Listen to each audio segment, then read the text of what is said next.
अखण्डमण्डलाकारं व्याप्तं येन चराचरं तत्पदं दर्शितं येन तस्मै श्री गुरवे नमः। गुरुर्ब्रह्मा गुरुर्विष्णुः गुरुर्देवो महेश्वरः गुरुरेव परं ब्रह्मा तस्मै श्री गुरवे नमः।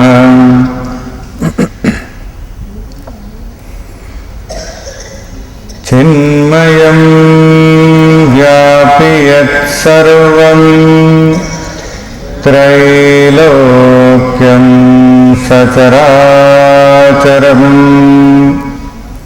तत्पदं दर्शितं येन तस्मै श्री गुरवे नमः।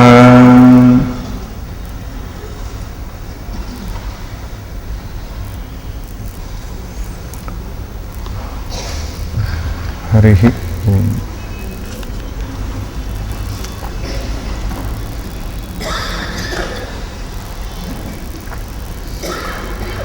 कृष्ण कृष्ण ध्यानम् कृष्ण कृष्ण ध्यानम् कृष्णानन्ददायकम् कृष्णानन्ददायकम् कृष्ण कृष्ण ध्यानम् कृष्ण कृष्ण ध्यानम् कृष्णानन्ददायकम् कृष्णानन्ददायकम् कृष्णमयं विष्णुमयं कृष्णमयं विष्णुमयं सच्चिदानन्द ब्रह्ममयं सच्चिदानन्द ब्रह्ममयं कृष्णमयं विष्णुमयं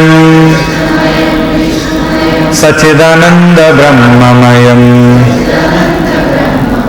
सच्चिदानन्द ब्रह्ममयं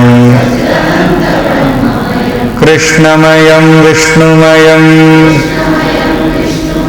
कृष्णमयं विष्णुमयं सच्चिदानन्द ब्रह्ममयं सच्चिदानन्द ब्रह्ममयं कृष्ण कृष्ण ध्यानम् कृष्णानन्ददायकम् कृष्णानन्ददायकम् कामनाशून्यं कामनाशून्यं शुद्धसत्त्वप्रसादं शुद्धसत्त्वप्रसादं निष्कामकर्मं निष्कामकर्मं शुद्धसत्त्वदायकं शुद्धसत्त्वदायकं शुद्धसत्त्वलक्षणं शुद्धसत्त्वलक्षणं परमात्मचिन्तनं परमात्मचिन्तनं परमात्मचिन्तनं परमात्मचिन्तनं पराभक्तिदायकं पराभक्तिदायकं पराभक्तिसाधनं पराभक्तिसाधनं ज्ञानानन्ददायकं జ్ఞానానందదాయకం పరాభక్తి సాధనం జ్ఞానానందదాయకం జ్ఞానానందదాయకం పరాభక్తి స్వరూపం పరాభక్తి స్వరూపం క్షేత్రజ్ఞ ఈశ్వరద్వయం క్షేత్రజ్ఞ ఈశ్వరద్వయం కృష్ణ సాక్షాత్కారం కృష్ణ సాక్షాత్కారం స్వరూప కృష్ణ దర్శనం స్వరూప కృష్ణ దర్శనం కృష్ణ సాక్షాత్కారం స్వరూప కృష్ణ దర్శనం స్వరూప కృష్ణ దర్శనం కృష్ణమయం విష్ణుమయం కృష్ణమయం విష్ణుమయం సచిదానంద బ్రహ్మమయం సచిదానంద బ్రహ్మమయం కృష్ణమయం విష్ణుమయం సచిదానంద బ్రహ్మమయం సచిదానంద బ్రహ్మమయం కృష్ణ కృష్ణ ధ్యానం కృష్ణ కృష్ణ ధ్యానం కృష్ణానందదాయకం కృష్ణానందదాయకం కృష్ణానందదాయకం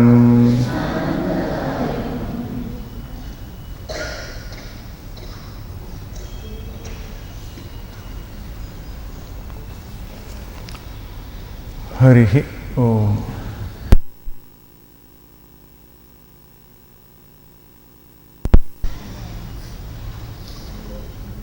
ఆత్మ అత్యంత నిర్మలమైనటువంటిది మరియు అత్యంత స్వచ్ఛమైనటువంటిది,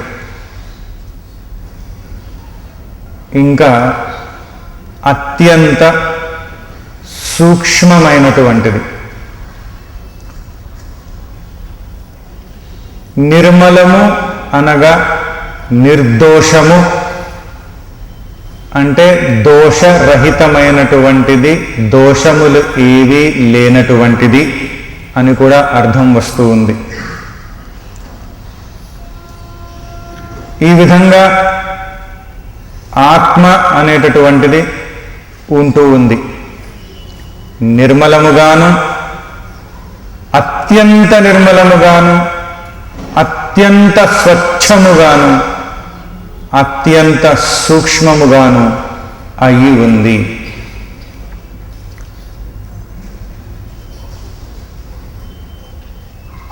బుద్ధి అనేటటువంటిది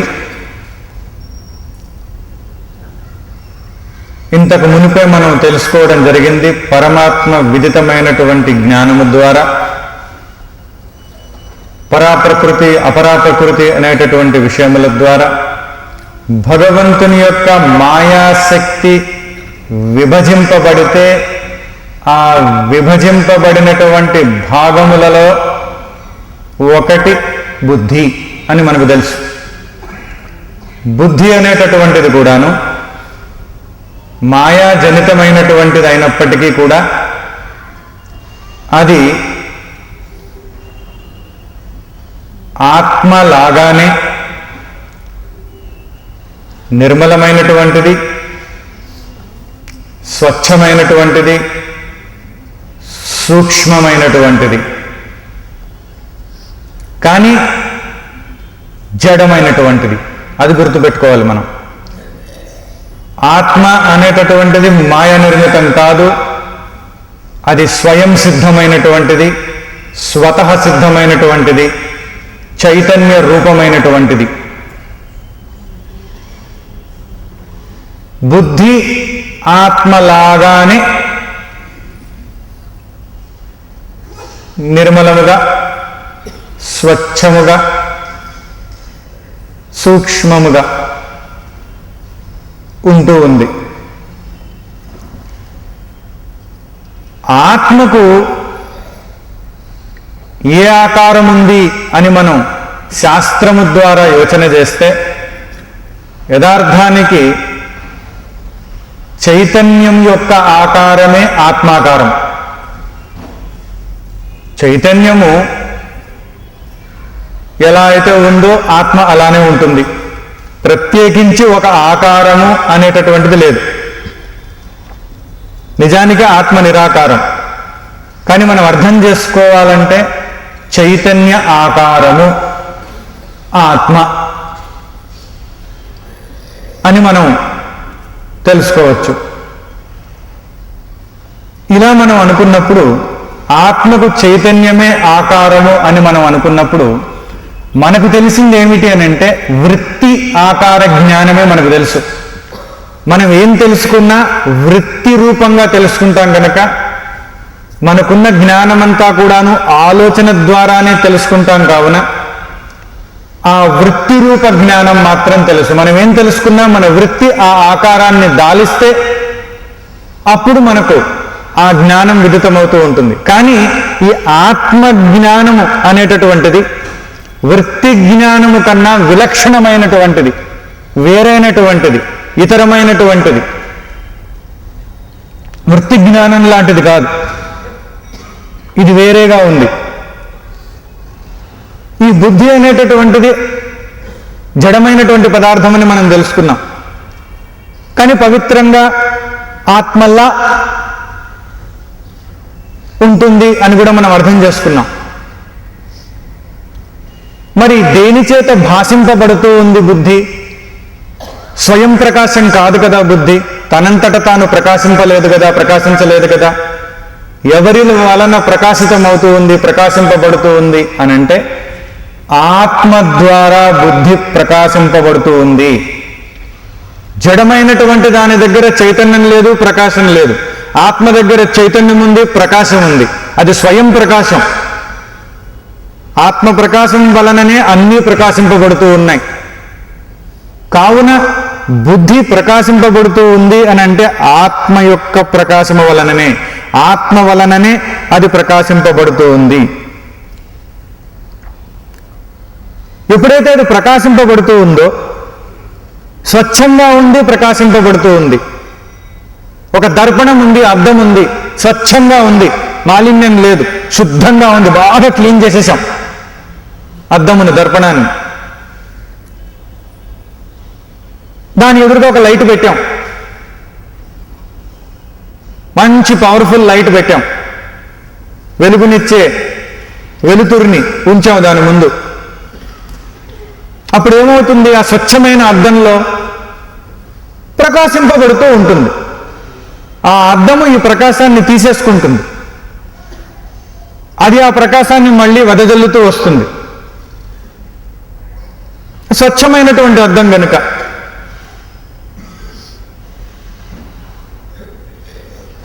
ఆత్మ దగ్గరే ప్రకాశం ఉంది, బుద్ధి స్వచ్ఛంగా ఉంది. అప్పుడు ఏమవుతుంది? నిర్మలంగా ఉంది కనుక బుద్ధి, ఆత్మ యొక్క ప్రకాశం దానిపైన పడుతూ ఉంది, దాంట్లో పడుతూ ఉంది. దాని వలన బుద్ధి ప్రకాశితం అవుతూ ఉంది. అంతేకాకుండా ఆత్మ యొక్క ప్రకాశాన్ని బుద్ధి వెదజల్లుతూ ఉంది. ఇక్కడ ఏమవుతుందనంటే చాలా ముఖ్యమైనటువంటి విషయం.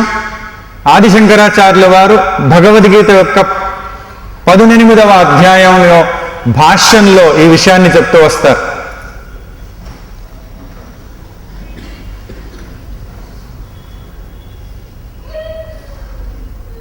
ప్రకాశితమయ్యింది, ప్రకాశింపజేస్తూ ఉంది. ఆత్మ వలన బుద్ధి ప్రకాశితమయ్యింది, ఆత్మ యొక్క ప్రకాశాన్నే వెదజల్లుతూ ఉంది. ఇటువంటి సమయంలో రెండు ఒకేలాగా ఉంటూ ఉన్నాయి. కావున రెండింటికి నడుమ మధ్యన అన్యోన్య తాదాత్మ్య అధ్యాస ఏర్పడుతుంది. Mutual identification oriented super imposition.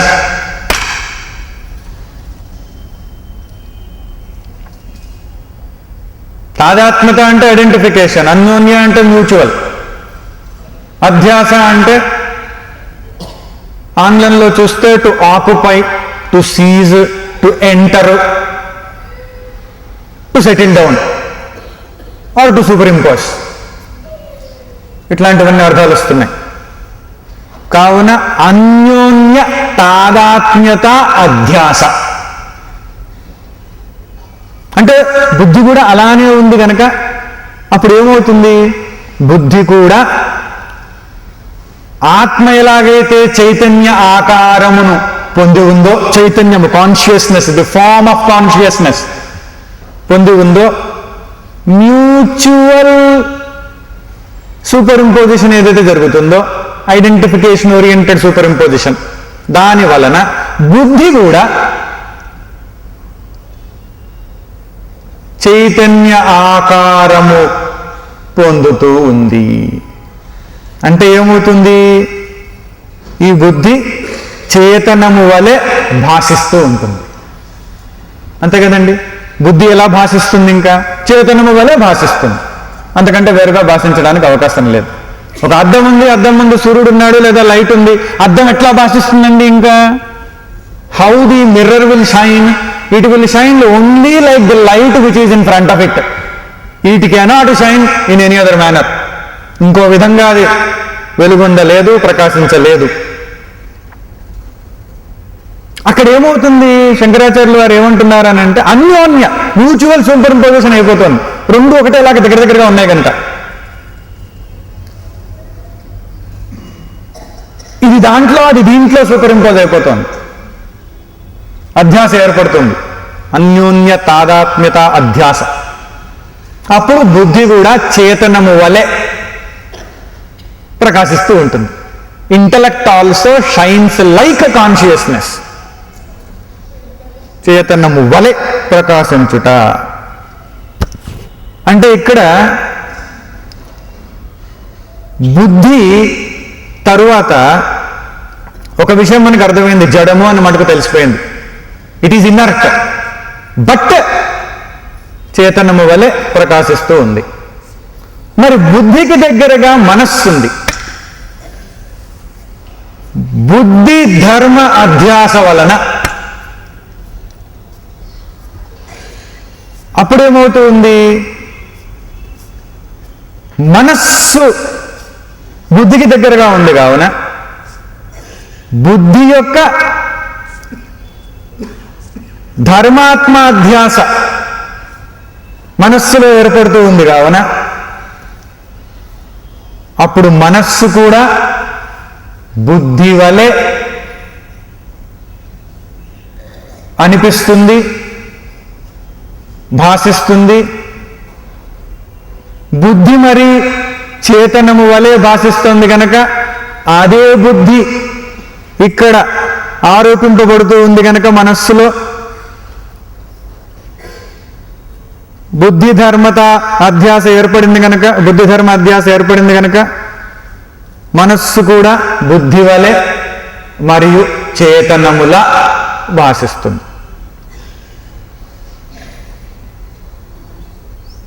ఒక మిర్రర్ ఇంకో మిర్రర్ రిఫ్లెక్షన్ తీసుకున్నాం, దాంట్లో ఒక స్టీల్ ప్లేట్లో ఈ మిర్రర్లో ఉండే రిఫ్లెక్షన్ తీసుకున్నాం అనుకోండి. Clean steel plate, metallic, shining metallic అన్నమాట, బాగా మెరిసిపోయేటటువంటి మెటల్, స్టీల్, ఇనుము. దాంట్లోకి ఈ అద్దంలో ఉండేటటువంటి దాని దగ్గర పెట్టాం. అప్పుడు ఏమవుతుంది, అది దాంట్లో ఏం భాషిస్తుంది, ఈ అద్దంలో ఉండేదే దాంట్లో కూడా భాషిస్తుంది. అంతే కదండి, అంతకంటే ఏం భాషిస్తుంది, అంతకంటే వేరే ఏముంది. కానీ అది చాలా క్లీన్గా ఉంటుంది కనుక ఆ మెటల్ కూడా ఆ అద్దం ఇది ఒకటే అనుకుంటాం, దాంట్లో ఉండేది దీంట్లో ఉండేది ఒకటే, ఇది ఒకటే, రెండు అప్పుడు దాని అద్దంలో ఉండేటటువంటిది ఏది, అద్దం కంటే బయట ఉండేటటువంటి వెలుగు, అది కూడా ఇలానే ఉంది అనుకుంటాం. దాని తర్వాత మనోధర్మ అధ్యాస వలన ఇంద్రియములు, సెన్స్ ఆర్గన్స్ ఏమవుతున్నాయి? మన ఆభాసాని ఇంద్రియాణి అంటే అట్టి మనోధర్మ అధ్యాస వలన ఇంద్రియములు కూడా మనస్సు వలె, చేతనము వలె భాసిస్తూ ఉంటాయి. Sense organs also shine like mind and consciousness. ఇంద్రియముల యొక్క ఇంద్రియ ధర్మ అధ్యాసము వలన దేహము కూడా, చాలా జాగ్రత్తగా వినండి, దేహము కూడా ఏమవుతుంది? ఇంద్రియముల వలె మరియు చేతనము వలె భాసిస్తూ ఉంది. ఇంద్రియాభాసో దేహ.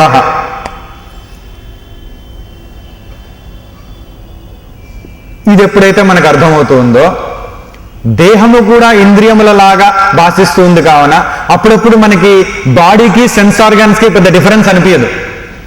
డిఫరెన్స్ ఉన్నప్పటికీ మనకు అనిపించదు, ఎందుకంటే దానిలానే భాషిస్తూ ఉంది కావున, దాని సూపర్ ఇంపోజిషన్ దీనిపైన ఉంది కావున, అధ్యాస ఏర్పడింది కావున. మరి అన్నటల్లో ఒకటి కామన్గా ఉంది, షైన్ అయ్యేటటువంటిది ఒకటి కామన్గా ఉంది, సర్వసామాన్యంగా ఉంది. అదేమిటి? అది చేతనం. దానికి దగ్గర ఒక్కదాని రాశి ఉంది. అది మొట్టమొదటిగా బుద్ధికి దగ్గరగా ఉంది కనుక, బుద్ధి దానికి దగ్గరగా ఉంది కనుక బుద్ధిలో ఏర్పడింది అది. దాని తర్వాత అది మనస్సులో ఆరోపింపబడింది. బుద్ధి అధ్యాస, బుద్ధి ధర్మ అధ్యాస మనస్సులో ఏర్పడింది కనుక మనస్సు బుద్ధి వలె, చేతనము వలె భాషిస్తూ ఉంది. మనోధర్మ అధ్యాస ఇంద్రియములలో ఏర్పడింది కనుక ఇంద్రియములు మనస్సు వలె, చేతనము వలె భాషిస్తూ ఉన్నాయి. ఆ ఇంద్రియ ధర్మ అధ్యాస దేహంలో ఏర్పడింది కనుక దేహము ఇంద్రియముల వలె, చేతనము వలె భాషిస్తూ ఉంది. ఆదిశంకరాచార్యులు వారు క్షుణ్ణంగా తెలియజేస్తున్నారు. ఇప్పుడు అంటారు ఆయన, దేహమే ఆత్మ అని భ్రమపడడానికి ఇదే కారణం. దేహమే ఆత్మ, బాడీ ఈజ్ ఆత్మ, I am body, so I am this అనేటటువంటి సూపర్ ఇంపోజిషన్ అధ్యాస దృఢపడిపోయింది. అందువలన నేనే దేహము అనేటటువంటి ఈ తాదాత్మ్యత, నేనే దేహం, ఐఆమ్ బాడీ, నేను దేహమే అనేటటువంటి అభిప్రాయం దృఢపడిపోయింది. యథార్థానికి ఆత్మలో ఏ ఆకారాలు లేవు. ఆత్మ చైతన్యాకారం, ఇస్ ద కాన్షియస్నెస్, చైతన్యం అంతే. అది నెమ్మది నెమ్మదిగా బుద్ధిలో, బుద్ధి నుంచి మనసులో, మనసు నుంచి ఇంద్రియములలో, ఇంద్రియం నుంచి దేహంలో పడింది కనుక అన్నీ కూడా దానికంటే ముందుగా ఉన్నటువంటి దాని వలె, మరి చేతనం వలె. బుద్ధి ఆత్మ వలె, చేతనము వలె. మనస్సు బుద్ధి వలె, చేతనము వలె. ఇంద్రియములు మనస్సు వలె, చేతనము వలె. దేహము ఇంద్రియముల వలె, చేతనము వలె. చేతనము కామన్గా ఉంది. అందుకని మనకి ఎటువంటి అభిప్రాయం వచ్చేస్తుందంటే దేహమే ఆత్మ. అందుకని దేహసేవలోనే ఉంటాం మనం. దేశసేవ కాదు, దేహసేవ. ఎంతసేపు దేహమే దేహమే దేహమే, ధ్యాస ధ్యాస. దేహధ్యాస ఎందుకుందంటే అధ్యాస ఉంది కనుక. వేరే ధ్యాస లేదు, వేరే ధ్యాస రాదు. we believe that we are the body. నమ్మేస్తాం ఇది ఇంతే అని చెప్పేసి. అందుకే శోకం, అందుకే దేహానికి సంబంధించిన పరిమితులన్నీ మనకు ఉంటాయి. నిజానికి మనం ఏమిటి? ఆత్మ. కానీ ఇప్పుడు ఏమైంది? ఒక దాంట్లో ఒకటి ఆరోపణ జరుగుతూ వచ్చింది కనుక నేనే దేహం. దేహానికి ఉండే పరిమితులన్నీ నాకు ఉన్నాయి. దేహానికి వికారాలు ఉన్నాయి, అది పెరుగుతూ ఉంది, వృద్ధాపాన్ని చెందుతూ ఉంది, క్షీణించిపోతూ ఉంది. నేను కూడా పోతున్నాను, నాకు కూడా అయిపోతుంది. అవన్నీ నాకున్నాయి. లావుగా ఉంది నేను.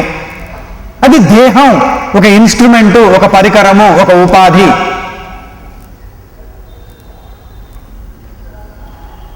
ఉపాధి నేనెట్లా అవుతాను?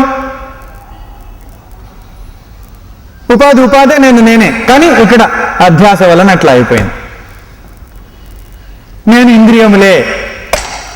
ఆ ఆత్మకు సంబంధించినటువంటి విషయమే వీటన్నిటిల్లో కూడా భాషిస్తూ ఉంది, కానీ ఇంద్రియాలు నావి, నేను ఇంద్రియములే. I'm sense organs. సో ఇంద్రియాలకు సంబంధించినవన్నీ నావే. ఇంకా దాంట్లో శీతోష్ణాలు ఏవే ఉన్నా కూడా అవన్నీ నావే. మనసులో ఉండేటటువన్నీ ఇంకా నేను నావే, నేనే. ఇంకా దాంట్లో ఏదొస్తే అది నాదే, అది నేనే. ఇంకా దాంట్లో ఏవేవో వస్తుంటే ఏవేవో పోతుంటే ఏవేవో అయిపోతుంటుంది మనస్సుకి ఏమైపోయినా అది నేనే అయిపోతాను. నాకు అయిపోయింది, నేనైపోయాను. బుద్ధి అంతే. ఆదిశంకరుల వారు ఏం చెప్తున్నారు ఇక్కడ 18వ అధ్యాయంలో భాష్యంలో చెప్తూ ఉన్నారు. ఏమంటున్నారు? ఈశ్వర కృప వలన, మొట్టమొదటిది అంటే పరమాత్మ కృప వలన, అంటే శ్రీకృష్ణ పరమాత్మ కృప వలన, ఈశ్వర కృప వలన. 2 గురు కృప వలన. 3 శాస్త్ర ఆచార్యుల ఉపదేశము వలన. 3 విషయాలు: ఈశ్వర కృప, గురు కృప, శాస్త్ర ఆచార్యుల ఉపదేశము వలన చిత్త పరిశుద్ధి కలిగి, చిత్త పరిశుద్ధి కలిగి బుద్ధి సంస్కరింపబడి,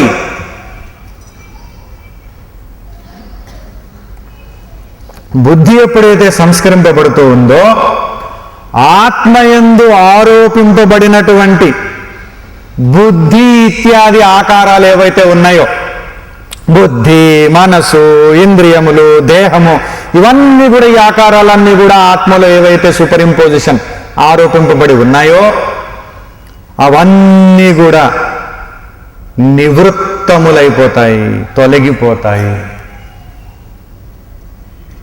ఈశ్వర కృప వలన, గురు కృప వలన, శాస్త్ర ఆచార్యుల కృప అంటే శాస్త్ర కృపే, శాస్త్రము వలన ఇవన్నీ కూడా, ఏవేవైతే ఆకారములన్నీ కూడా ఆత్మలో ఆరోపింపబడి ఉన్నాయో, మొట్టమొదట బుద్ధికి ఆత్మకి మధ్యన మ్యూచువల్ సూపర్ ఇంపోజిషన్ ఏదైతే అయిపోయిందో, ఇది దాంట్లో అది దీంట్లో, అవన్నీ తొలగింపబడతాయి. ఎప్పుడైతే ఇవన్నీ తొలగింపబడ్డాయో అట్టి వారికి బ్రహ్మానందము సుప్రసిద్ధమై సువిజ్ఞేయమై ఆసన్నతరమైపోతుంది. అంటే బ్రహ్మానందం స్వంతమవుతుంది, అనుభవంలోకి వస్తుంది. ఇప్పుడైతే ఇవన్నీ తీసేశారో, దేహానికి సంబంధించిన ఆకారం ఈ సూపర్ ఇంపోజిషన్ వెళ్ళిపోయింది, ఇంద్రియములకు సంబంధించినటువంటి సూపర్ ఇంపోజిషన్ అది వెళ్ళిపోయింది, మనస్సు దానికి సంబంధించిన పరిమితులన్నీ వెళ్ళిపోయినాయి, బుద్ధి దానికి సంబంధించిన పరిమితులన్నీ వెళ్ళిపోయినాయి, జడమైనటువంటివన్నీ వెళ్ళిపోయినాయి, మాయ నిర్మితమైనటువంటివన్నీ వెళ్ళిపోయినాయి, మాయ చేత ప్రభావితమై ఈ ఆత్మలో ఆరోపింపబడినటువంటివన్నీ కూడా వెళ్ళిపోయినాయి. వీటన్నిటిలో కూడా దోషాలు ఉన్నాయి, వీటన్నిటిలో కూడా ఏవేవో పరిమితులు ఉన్నాయి, పరిమితత్వాలు ఉన్నాయి, వీటన్నిటికీ ప్రత్యేకమైనటువంటి లక్షణాలు, గుణాలన్నీ ఉన్నాయి. అవన్నీ కూడా ఆత్మలో ఆరోపింపబడిన అవన్నీ వెళ్ళిపోయినాయి. ఎందువలన? ఈశ్వర కృప వలన, గురు కృప వలన, శాస్త్ర కృప వలన ఇవన్నీ వెళ్ళిపోయినాయి. ఆ జ్ఞానం పొందడం వలన వెళ్ళిపోయినాయి. వెళ్ళిపోతే మిగిలింది ఏమిటి? మిగిలింది ఆత్మ ఎలా ఉందో అలానే మిగిలిపోయింది. అంటే ఆ బ్రహ్మానందము సుప్రసిద్ధమైంది. సచ్చిదానంద బ్రహ్మైవాహమస్మి, నేనే ఆ సచ్చిదానంద పరబ్రహ్మమును అనేటటువంటి ఈ జ్ఞానము, బ్రహ్మ ఆత్మ ఐక్య జ్ఞాన సంపద కలుగుతూ ఉంది అని ఆదిశంకరుల వారు చెప్తూ ఉన్నారు. ఇటువంటి విషయాన్ని తెలియజెప్పేదే విద్య, ఆత్మ విద్య, బ్రహ్మ విద్య అనేటటువంటి విషయం. బ్రహ్మానందము, ఆనందము పొందాలంటే చేయాల్సింది ఏదీ లేదు, పెద్ద పని కాదు అని కృష్ణ పరమాత్మ చెప్తారు.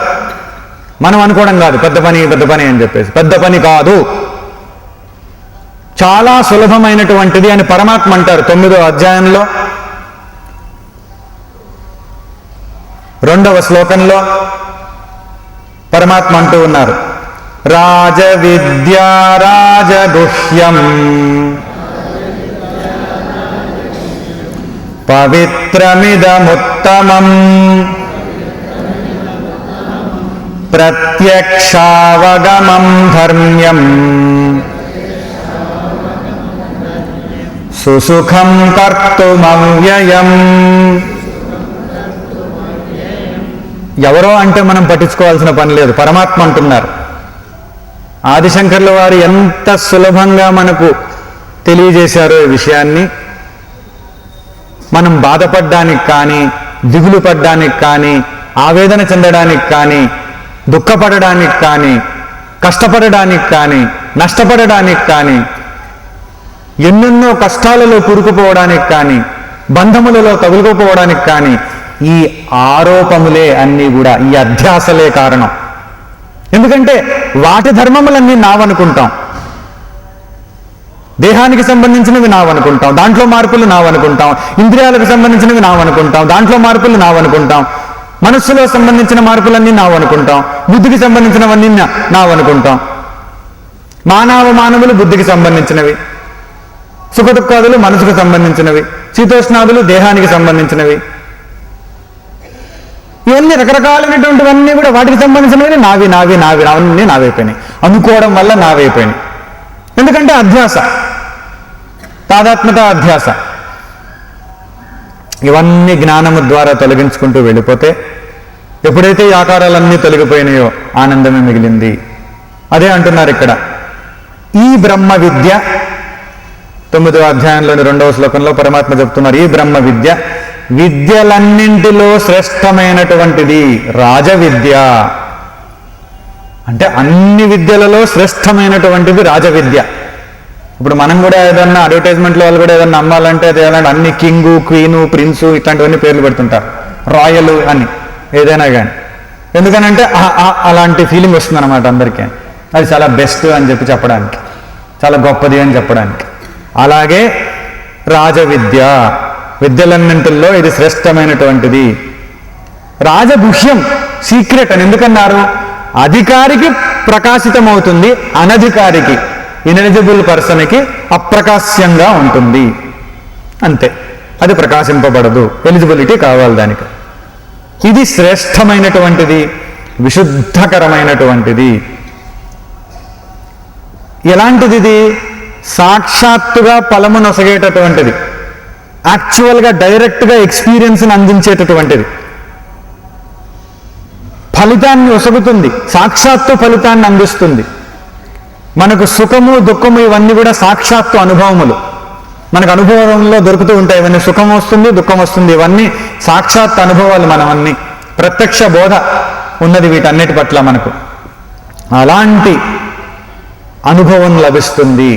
అంటే ప్రత్యక్షమైనటువంటి అనుభవం సాక్షాత్తుగా లభిస్తుంది. ధర్మ సంగతమైనటువంటిది, అనుష్ఠింపడానికి మిక్కిలి సుసుఖం, మిక్కిలి తేలికైనటువంటిది. అవ్యయం, అక్షయ ఫలప్రదమైనటువంటిది. ఏ ఫలితమైతే వస్తుందో అది పోయేటటువంటిది కాదు, ఎప్పుడు ఉండిపోయేటటువంటిది. ఏ ఆనందమైతే లభిస్తుందో అది నిలిచిపోయేటటువంటిది, అది పోయేటటువంటిది కాదు. సుసుఖం, చాలా సులభమైనటువంటిది, కష్టపడాల్సింది ఏదీ లేదు, కష్టమైనటువంటిది కానే కాదు, చాలా సులభమైనటువంటిది. ఏం ఆయాసపడక్కర్లేదు, కొంచెం ప్రయత్నం చేస్తే చాలు. ఒక వ్యక్తి ట్రైన్లో ఎక్కాడట. అయితే ఆ ట్రైన్లో టికెట్ చెక్ చేసేటటువంటి టీటీసీ గారు ఉంటారు కదా, ఆయన వచ్చారు. వచ్చి టికెట్ చెక్ చేస్తున్నారు. అయితే ఈయన తీసి చూపెట్టాడు టికెట్. అది ప్లాట్ఫామ్ టికెట్. ఏదో సికింద్రాబాద్ స్టేషన్లో ఎక్కాడు ఆయన, ప్లాట్ఫామ్ టికెట్. ఆయన అడిగారు, ఏంటిది అన్నాడు. Platform ticket sir. ఇది తీసుకొని ఎక్కేవేంటి ట్రైన్లో అన్నారు. ఈ ప్లాట్ఫామ్లో ఎక్కానండి, ఆ ప్లాట్ఫామ్లో దిగిపోతానండి అన్నాడు. ఈ ప్లాట్ఫామ్లో ఎక్కి ఆ ప్లాట్ఫామ్ దిగడానికి ప్లాట్ఫామ్ టికెట్ సరిపోదా అన్నాడు ఆయన. ఆయన దృష్టిలో అలా ఉంటుందన్నమాట. కానీ సరిపోదు. ఎందుకనంటే ఆ ఎలిజిబిలిటీ లేదు ట్రావెల్ చేయడానికి, ప్రయాణించడానికి అర్హత కనుక సంపాదిస్తే, పొందితే సుఖంగా సులభంగా ప్రయాణించవచ్చు. ఆ ప్రయాణంలో మళ్ళీ ఒడిదుడుకులే ఉండవు. అలాంటి అర్హతే కనుక ఉండేటట్లయితే చాలా సులభంగా ముందుకెళ్ళిపోవచ్చు అని. ఎందుకంటే గురుకృప, శాస్త్రకృప ఈశ్వర కృప అంటే ఆ విషయాలనే వింటూ ఉండడం, శాస్త్రంలో ఏది చెప్తే దానిని అర్థం చేసుకునే ప్రయత్నం చేసి దానిని అనుకుంటూ దాని మార్గంలోనే ఉండడం. లేదు ఇప్పుడు ఎట్లా ఉంది, ఇప్పుడు వేరే మార్గంలో ఉంది, వ్యతిరేకం అన్నమాట అంతా. ఇట్లా ఉండమంటే అట్లా ఉంది, ఇది తీసేయమంటే అది పెట్టుకుంటుంది, ఇది అనాత్మ అంటే లేదు దాంట్లోనే ఉంటుంది, ఇది జడం అంటే దాన్నే పట్టుకుంటుంది. ఒక భర్త గారికి ఇదే సమస్య వచ్చిందట. ఏమిటంటే వివాహం చేసుకున్నారు, ఇంకా ఆయన ప్రాబ్లం వాళ్ళ ఆఫీస్లో చెప్పుకున్నారు. సమస్య ఏమిటనంటే భార్యామణి గారు నేనేం చెప్తే అది వ్యతిరేకం, నేను చెప్పిన దానికి ఆపోజిట్ చేసి తీరాల్సిందే, వ్యతిరేకమే వ్యతిరేకం, చెప్పాను అంటే దాని ఆపోజిటే చేసి తీరుతుంది, చెప్పింది చెప్పినట్లు జరగనే జరగదు, చెప్పితే అయిపోయింది ఇంకా నా పని, దాని ఆపోజిటే జరుగుతుంది. చెప్పకుండా అన్నా ఉంటే అన్న ఏమన్నా మామూలుగా ఉంటారేమో, కానీ చెప్పానంటే ఇది చెయ్యి అంటే చెయ్య, ఇది చెయ్యొద్దు అంటే చేస్తా. ఇంక నేను ఎట్లా అని చెప్పేసి చెప్పుకుంటూ ఉంటే అది అంతేనా, ఆయన అనుభవపూర్వకంగా తెలుసుకోవాల్సిందే ఇట్లాంటివి అంటే ఇవన్నీ అని చెప్పి వాళ్ళు ఏదో చెప్తున్నారు. అట్లా కదయ్యా, సమస్యకు పరిష్కారం ఏంటి అంటే ఒక ఆయన ఎవరో ఏదో సలహా ఇచ్చారట. అదేటో విచిత్రమైనటువంటి సలహా. ఖచ్చితంగా నువ్వు చెప్పిన దానికంటే అన్ని వ్యతిరేకంగా చేస్తుందా అని. అవునన్నారు. అయితే ఇదిగో ఈ సలహా అన్న. సరే ఆయన వెళ్ళారు. వెళ్ళిన తర్వాత ఆవిడ దగ్గరికి వెళ్ళి నువ్వు మీ అమ్మగారింటికి వెళ్ళొద్దు అన్నారు. ఆవిడ వెళ్ళిపోయింది. దాని తర్వాత కొంతకాలానికి వచ్చింది. అలాగే జీవిస్తూ ఉన్నారు. ఏదో వర్షాలన్నీ పడ్డాయి. అలా పడ్డప్పుడు కొన్ని ఈ సరస్సులు ఏవైతే ఉంటాయో ఇవన్నీ నీటితో నిండిపోయి ఉన్నాయి. చిన్న చిన్న ప్రవాహాలు కూడా ఆ ఏర్లు ఎట్లా ప్రవహిస్తూ ఉన్నాయి. ఆ ఏరు దాటద్దు అన్నాడు ఆయన. ఆవిడ దాటేసింది. ఇటు నుంచి అటు వెళ్ళిపోయింది, అటు నుంచి ఇటు కూడా వచ్చేసింది. సరే దాని తర్వాత అన్నారు ఆ చెట్టు ఎక్కద్దు, ఎక్కేసింది ఆవిడ. ఆ కొమ్మని పట్టుకొని వేలాడొద్దు అన్నాడు. ఆవిడ వేలాడింది. ఇప్పుడు అన్నాడు ఆయన ఆ కొమ్మని వదలద్దు, వదిలేసి. అంతే. వదిలిన తర్వాత అర్థమైంది ఆవిడికి, అయ్యయ్యో ఇట్లా అన్నీ వినకపోతే మనకే నష్టం అని చెప్పి. అంత పెద్ద చెట్టు పైన నుంచి వేలాడి కింద పడితే ఏమవుతుంది? అలాగా ఆధ్యాత్మిక మార్గంలో వెళ్ళడానికి ఏవేవైతే మంచి సాధనలుగా శాస్త్రము, గురువు, ఈశ్వరుడు తెలియజేస్తూ ఉన్నారో దానికి వ్యతిరేకంగా వ్యతిరేకంగా వ్యతిరేకంగా వ్యతిరేకంగా మనం మనోబుద్ధులన్నీ పోతూ ఉంటే ఎంత దూరం పోయినప్పటికీ, ఎంత పైకి పోయామనుకున్నప్పటికీ కింద పడతాం. ఈ ప్రపంచంలో ఉండేటటువంటిది అదే విషయం. అందుకని ఇక్కడ చెప్పింది ఏమిటి అంటే రాజవిద్య ఈ బ్రహ్మ విద్యని కనుక తెలుసుకొని పాటించేటట్లయితే సుసుఖం సులభంగా లభ్యమవుతుంది, అక్షయమైనటువంటి ఆనందం లభ్యమవుతుంది అనేటటువంటి విషయం భగవద్గీతలో పరమాత్మ తెలియజేశారు. 18వ అధ్యాయంలో 18th చాప్టర్లో 49వ శ్లోకం నుంచి కొన్ని శ్లోకముల వరకు పరమాత్మ సిద్ధిని గురించి చెప్తారు. బ్రహ్మానందము, సిద్ధి అంటే బ్రహ్మానందం.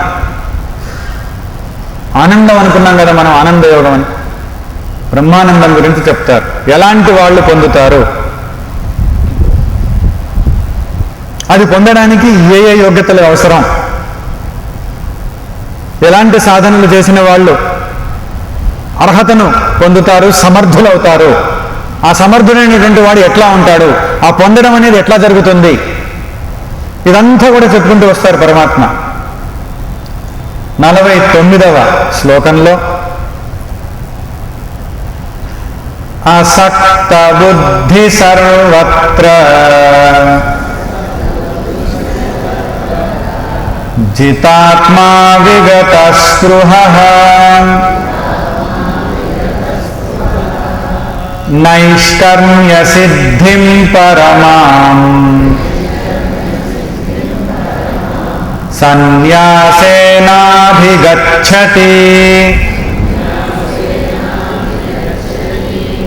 నైష్కర్మ్య సిద్ధి అనగా బ్రహ్మజ్ఞానము. ఆ బ్రహ్మజ్ఞానమును ఎవరు పొందుతారు అనేటటువంటి విషయాన్ని చెప్తున్నారు. బ్రహ్మజ్ఞానం పొందితే ఆనందం లభ్యమవుతుంది, ఆనందాన్ని పొందడం కూడా జరుగుతుంది. ఎటువంటి వారు పొందుతారు అనేటటువంటి విషయం ఇక్కడ తెలియవస్తుందన్నమాట. అసక్త బుద్ధి సర్వత్రా, అన్ని విషయములందు ఆసక్తి లేనివాడు. అంటే ఏమిటి? ఎలాగా? అటాచ్మెంట్ను కలిగించేవి ఏవైతే ఉంటాయో, సంగత్వాన్ని కలిగించేటటువంటివి, ధనము కానీ, వ్యక్తులు కానీ, వ్యక్తులతో సంబంధములు కానీ, విషయములు కానీ, విషయములతో సంబంధములు కానీ, ఇవన్నీ కూడా సంగత్వాన్ని ఏర్పరుస్తాయి, అటాచ్మెంట్ని ఏర్పరుస్తాయి. అటాచ్మెంట్ ఏర్పరిస్తే ఏమవుతుంది? ఇవన్నీ నావి, నేను వీటి వాడను. ఇదే సంగత్వం అంటే. ఇవి నావి, నేను వీటి వాడను అనేటటువంటి భావన ఏర్పడుతూ వస్తుంది. ఈ సంగత్వాన్ని ఏర్పరిచేటటువంటి అన్ని విషయములందు కూడా ఆసక్తి లేనటువంటి వాడు. వీటన్నిటితో కూర్చుంటే ఇంకా ఆయన దగ్గరికి ఎట్లా వెళ్తారండి? ఆయన వైపుకి మనసు ఎట్లా తిరుగుతుంది? వీటన్నిటిలో ఉంటే ఇవి మారుతూ ఉంటాయి, పరిమితమైనటువంటివి ఉంటాయి, వస్తూ ఉంటాయి, పోతూ ఉంటాయి, ఎప్పుడు లేచిపోతాయో తెలియదు, ఎప్పుడు ఎగిరిపోతాయో తెలియదు, ఎన్ని మార్పులకు లోనవుతాయో తెలియదు, ఉన్నది ఎప్పుడు అదృశ్యమవుతుందో తెలియదు. ఇట్లాంటివన్నీ జరుగుతూ ఉంటాయి. ఆ ఉన్నటువంటి సమయంలో కూడా ఒడిదుడుకులు చాలా ఉంటాయి, దాంట్లో ఎన్నో మార్పులు వస్తూ ఉంటాయి. కాసేపు సుఖం, కాసేపు దుఃఖం, కాసేపు లాభం, కాసేపు నష్టం, కాసేపు ఇష్టం, కాసేపు అయిష్టం, కాసేపు కష్టం, ఇట్లాంటివన్నీ వస్తూ ఉంటాయి, ఏర్పడుతూ ఉంటాయి. కనుక ఇట్లాంటి వాటితోనే సతమతమవుతూ ఉంటాం. కానీ ఇంకా ఆనందం వైపుకి, దివ్యానందం వైపుకి, నిశ్చలానందం వైపుకి, అఖండానందం వైపుకి, బ్రహ్మానందం వైపుకి, సచ్చిదానందం వైపుకి, చిన్మయానందం వైపుకి ఏం వెళ్తామండి మనం? ఎట్లా అనుభవంలోకి వస్తుంది? అది అనుభవంలోకి రాదు. కనుక ఎటువంటి వారికి అది అనుభవంలోకి వస్తుంది అని అంటే అసక్త బుద్ధి సర్వత్రా, ఇటువంటి అన్ని విషయములందునూ ఆసక్తి లేనివాడు. మొట్టమొదటిది జితాత్మ విగత స్పృహ. జితాత్మ అని అన్నారు అంటే చిత్తమును అరికట్టినటువంటి వాడు. విగత స్పృహ, తీవ్రమైనటి భోగకాంక్ష లేనటువంటి వాడు. భోగకాంక్ష లేదు, చిత్తాన్ని అరికట్టాడు, విషయముల పట్ల ఆసక్తి లేదు. ఇటువంటి మానవుడు సమ్యక్ దర్శన పూర్వకమగు సర్వకర్మ సన్యాసము చేత నిష్క్రియమగు ఆత్మస్వరూపమును పొందును. అంటే ఈ సిద్ధిని, ఆత్మస్వరూపమును పొందుట అనే సిద్ధిని పొందుతారు అని పరమాత్మ చెప్తున్నారు. దీన్నే నైష్కర్మ్య సిద్ధి అని అంటూ ఉన్నారు 49వ శ్లోకంలో పరమాత్మ. ఏమిటట అది? ఆత్మ నిష్క్రియాత్మకము. ఆత్మలో క్రియలు అనేటటువంటివి ఏవీ లేవు. ఏ నిష్క్రియాత్మక జ్ఞానం వలన, ఆ ఆత్మ యొక్క నిష్క్రియాత్మక జ్ఞానం వలన ఏ నిష్క్రియాత్మ నుండి కర్మలు సంపూర్ణంగా తొలగిపోతాయో అతడు నిష్కర్మ అనబడతాడు. అతని భావము నైష్కర్మ్యము. ఆ నైష్కర్మ్యమే సిద్ధి, అదే బ్రహ్మజ్ఞానము. నిష్క్రియత్వం యొక్క సిద్ధి నైష్కర్మ సిద్ధి అని చెప్తున్నారు. అంటే ఏ కర్మలు చేయాల్సిన పని లేకుండా ఆనందంగా ఉండడం. మనకు అదే కదండి భావన ఉండేది. అబ్బా, ఈ బరువులు, ఈ బాధ్యతలు, ఈ పనులు, ఇవన్నీ టెన్షన్లు, స్ట్రెస్సులు, అబ్బా ఇవేవి లేకుండా హ్యాపీగా అట్లా కాళ్ళ మీద కాలేసుకొని ఊరికే అట్లా ఊపుకుంటూ ఉంటే, ఆనందంగా ఉంటే ఎంత బాగుంటుంది అని అనుకుంటూ ఉంటారు. చాలామందికి ఇట్లాంటి భావనలన్నీ ఉంటాయి. ఏం చేయకుండా హ్యాపీగా ఉంటే భలే ఉంటుంది అని చెప్పేసి అదే చెప్తున్నారు పరమాత్మ. ఏం చేయాల్సిన పని లేదు, హ్యాపీనెస్సే హ్యాపీనెస్. అది వస్తూనే ఉంటుంది, పోయేది కానీ కాదు. ఆ తృప్తి కలుగుతూ ఉంటుంది, రతి ఉంటుంది, సంతుష్టి ఉంటుంది, అన్నీ ఉంటాయి దాంట్లో. మనకు బాహ్య ఏర్పడతాయి, బయట వస్తువులతో రతి, తృప్తి, తుష్టి ఏర్పడతాయి. వాళ్ళకి లోపల ఆత్మలోనే రతి, ఆత్మలోనే తృప్తి, ఆత్మలోనే తుష్టి ఏర్పడుతూ వస్తాయి. అవి కూడా ఉన్నాయి, వాళ్ళకి కూడా ఉంటాయి లోపల. ఆ ఎంజాయ్మెంట్ అనేది ఉంటుంది. ఏ ఎంజాయ్మెంట్ అండి బ్రహ్మానందంలో? మనకి ఏ ఎంజాయ్మెంట్ బయట ఉంటుందో దానికంటే కోట్ల రెట్ల ఎంజాయ్మెంట్ లోపల ఉంటుంది. మనం ఇక్కడ పరిగెత్తి ఎక్కడ పరిగెత్తి అన్ని మార్పులకు లోనైనటువంటి ఎంజాయ్మెంట్ అంటాం. వాళ్ళది ఏం మార్పులు ఉండవు. మార్పులు లేనటువంటి ఎంజాయ్మెంట్ ఏం చేయకుండానే వస్తూ ఉంటుంది. అబ్బా పనులన్నీ అయిపోతాయి, బాధ్యతలన్నీ అయిపోతాయి, అట్లా ఊరికే కూర్చుంటే అట్లా భలే ఉంటుందని. ఊరికే కూర్చోలేరు. ఎవరైనా కూర్చున్న వాళ్ళని చూపెట్టండి. 20 ఏళ్ళు 30 ఏళ్ళు 40 ఏళ్ళు పనిచేసి ఆ పని అలవాటైపోయి ఊరికే కూర్చోవడం అనేది సమస్య లేదు. అది రాదు, అది కాదు. ఆ మనసులో అవన్నీ పరిగెడుతూనే ఉంటాయి, ఆలోచనలన్నీ కూడా. అందుకని ఊరికే కూర్చోవడం అనేది ఒట్టి భావం మాత్రమే.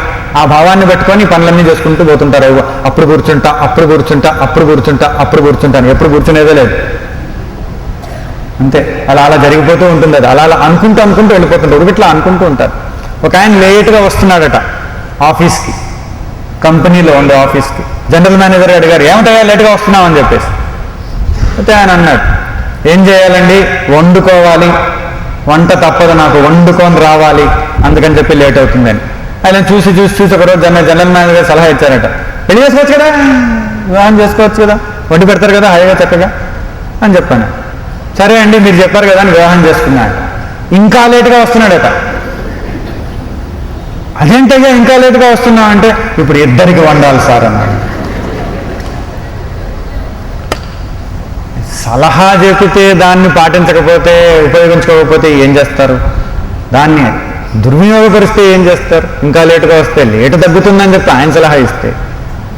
అలాగా ఇక్కడ ఇచ్చేటటువంటి సలహా కూడా, కష్టపడుతూ ఉన్నాం, బాధపడుతూ ఉన్నాం, జనన మరణ సంసార చక్రంలో, మృత్యు సంసార సాగరంలో కొట్టుమిట్టాడుతున్నాం, ఈ లేట్ అయిపోతుంది, ఇంకా లేట్ అయిపోతుంది, ఇంకా లేట్ అయిపోతుంది అని చెప్పేసి ఏదో ఐడియాలు ఇస్తూ ఉంటే, పరమాత్మ కానీ శాస్త్రం కానీ దాన్ని అర్థం చేసుకొని పాటిస్తే మనకు బెనిఫిట్ ఉంటుంది. కానీ ఇంకోలాగా మనం చేస్తే ఎలాగా దాన్ని?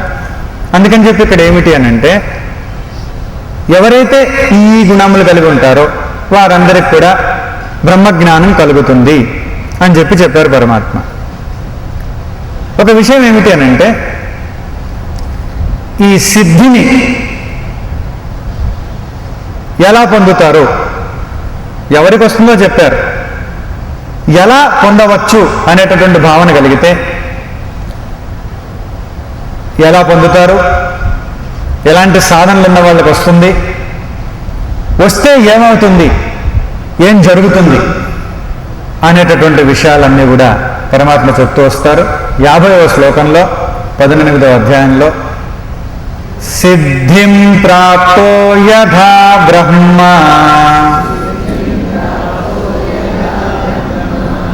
తథాప్నోతి నిబోధ మే సమసేనైవ కౌంతేయ నిష్ఠా జ్ఞానస్య యా పరా. కౌంతేయ, ఇట్టి సిద్ధిని పొందినటువంటి వ్యక్తి ఎవరైనా సరే పొందగలరు అని చెప్తున్నారు. ఎవరైనా సరే, ఏ వర్ణాశ్రమాలలో ఉన్నటువంటి వారైనా సరే, స్త్రీలు కానీ పురుషులు కానీ, ఎటువంటి వారైనా కానీ, ఏ వర్గానికి కానీ సంబంధించిన వాళ్ళైనా సరే, ఇట్టి సిద్ధిని పొందినటువంటి వ్యక్తి ఏ జ్ఞాననిష్టను అనుసరించి పరమాత్మను పొందుతాడో, ఏ జ్ఞాననిష్టను అనుసరించి పరమాత్మను పొందడం జరుగుతుందో, ఏది జ్ఞానము యొక్క పరిసమాప్తియో ఆ జ్ఞాననిష్ట క్రమమును సంక్షేపముగా అంటే బ్రీఫ్గా, సంక్షేపముగా నా దగ్గర నుంచి నీవు పొందు, క్లుప్తముగా నా దగ్గర నుంచి నీవు పొందు అని చెప్పి పరమాత్మ చెప్తూ ఉన్నారు. దీంట్లో ఉండే విషయం ఏమిటి అని అంటే, ఒక చక్కని ఉపాయం ఇక్కడ మనకు కనపడుతూ ఉంది. ఆదిశంకర్ల వారు తన భాష్యంలో ఈ విషయాన్ని తెలియజేస్తూ ఉంటారు. ఏమిటనంటే, ఈ ఆనందం ఏమిటో తెలియాలంటే, టేస్ట్ ఏంటో తెలియాలంటే, ఇది ఎట్లా ఉంటుందో తెలియాలంటే ఆ రుచి ఉండాలి కదండి, అభిరుచి ఉండాలి కదా. ఆ ఎలిజిబిలిటీ ఉండాలి, అభిరుచి ఉండాలి. ఇప్పుడు ఎవరన్నా చెప్పారు, ఏమండి అలాగ కొండ ప్రాంతం పైకి వెళ్ళి అక్కడి నుంచి అదేదో తగిలించుకొని అలాగ పారాచూట్ తగిలించుకొని వెళ్ళినా, లేకపోతే పారాగ్లైడింగ్ అని చెప్పేసి అలాగా ఆ పక్షి రెక్కల్లా ఉంటే అవన్నీ తగిలించుకొని ఎగిరినా అలాగా వెళ్ళొచ్చండి, చాలా భలే ఉంటుందండి. పక్షిలాగా ఎగరచ్చండి, విమానంలో కాకుండా మనమే ఎగరచ్చండి, బాగా భలే ఉంటుందండి అన్నారు అనుకోండి. ఇప్పుడు అది ఎలా ఉంటుందో చూడాలంటే ఏం చేయాలి? ముందు అక్కడికి వెళ్ళాలి, ఆ ఇన్స్ట్రక్షన్స్ వినాలి, అది తగిలించుకోవాలి. దాని తర్వాత పరిగెత్తుకుంటూ కొండ చివరి ప్రాంతంలోకి వెళ్ళి దూకేయాలి. అప్పుడు అలా ఎగురుకుంటూ వెళ్తారు, అంతే కదండి.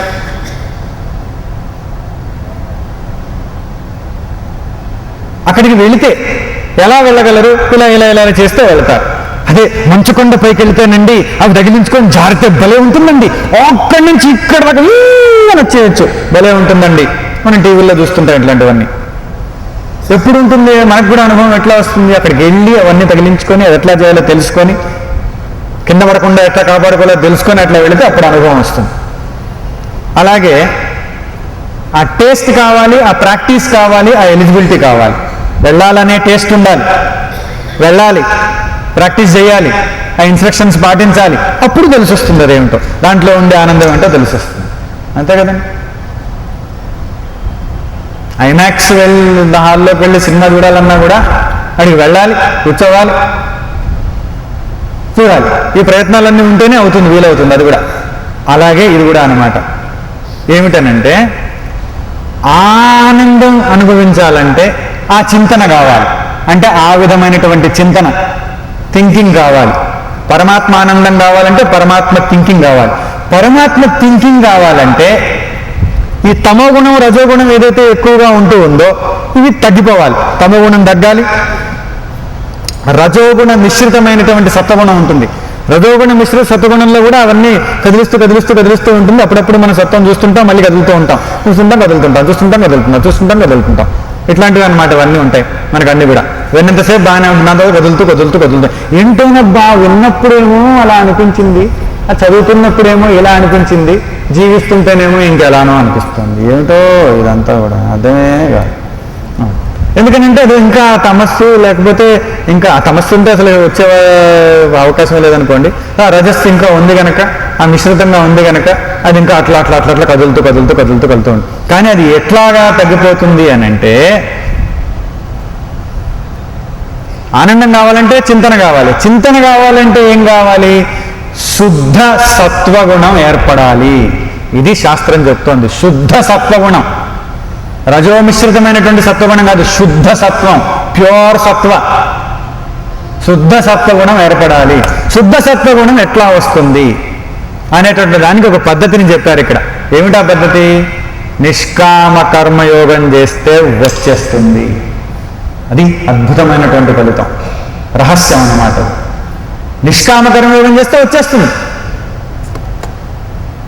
కామన శూన్యుడికి, అంటే కోరిక లేకుండా కర్మని చేస్తే, అంటే పరోపకారార్థం కర్మని చేస్తే, స్వార్థం కోసం కాదు, పరోపకారం కోసం కర్మని చేస్తే, ఇతరుల శ్రేయస్సు కోసం, సుఖం కోసం, సంతోషం కోసం, శాంతం కోసం, మేలు కోసం, బాగు కోసం, ఉన్నతి కోసం, అభివృద్ధి కోసం కర్మని చేస్తే కామన శూన్యత ఉంటుంది కనుక నిష్కామ కర్మ అయిపోతుంది కనుక నిష్కామ కర్మమును ఆచరించి ఆచరించి ఆచరించి ఇట్లా కర్మయోగం చేస్తూ చేస్తూ చేస్తూ చేస్తూ వస్తే చివరికి ఇట్లా యత్నించినటువంటి వారికి శుద్ధ సత్వము లభిస్తుంది.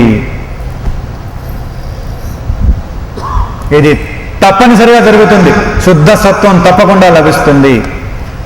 శుద్ధ సత్వం ఎవరికైతే లభించిందో, శుద్ధ సత్వగుణం ఎవరికైతే వచ్చిందో లాభం కలుగుతుంది అంటున్నారు ఆదిశంకరుల వాళ్ళు. లాభం, లాభం ఏమిటా లాభం? ఈశ్వర లాభం కలుగుతుంది. ఈ లాభాలన్నిటికంటే గొప్పదైనటువంటి లాభం.